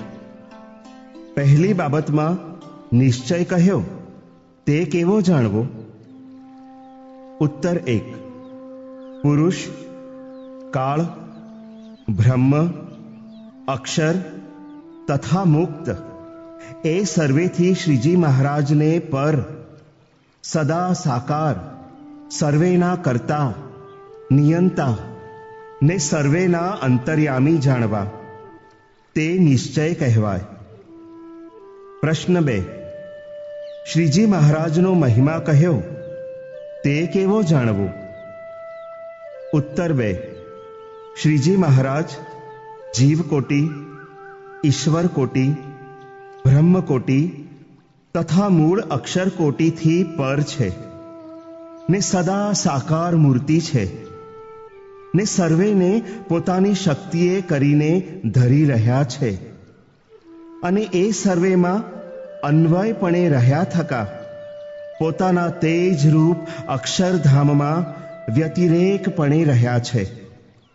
એવો મહિમા જાણે તે મહિમા જાણ્યો કહેવાય. પ્રશ્ન 3. જીવાત્માને બ્રહ્મરૂપ માનવો એમ કહ્યું તે બ્રહ્મરૂપ એટલે કેવો માનવો? ઉત્તર 3. બ્રહ્મરૂપ એટલે શ્રીજી મહારાજના તેજરૂપ માનવો તે બ્રહ્મરૂપ માન્યો કહેવાય. પ્રશ્ન 4.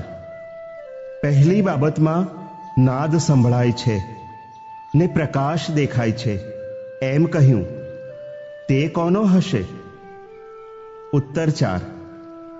જેના જેના સ્થાનકને વિશે જાય તે સ્થાનના અધિપતિના તેજમાંથી ધ્વનિ થાય છે તેને આ ઠેકાણે નાદ કહ્યો છે અને પ્રકાશ પણ તે સ્થાનોના અધિપતિઓનો છે તે દેખે છે.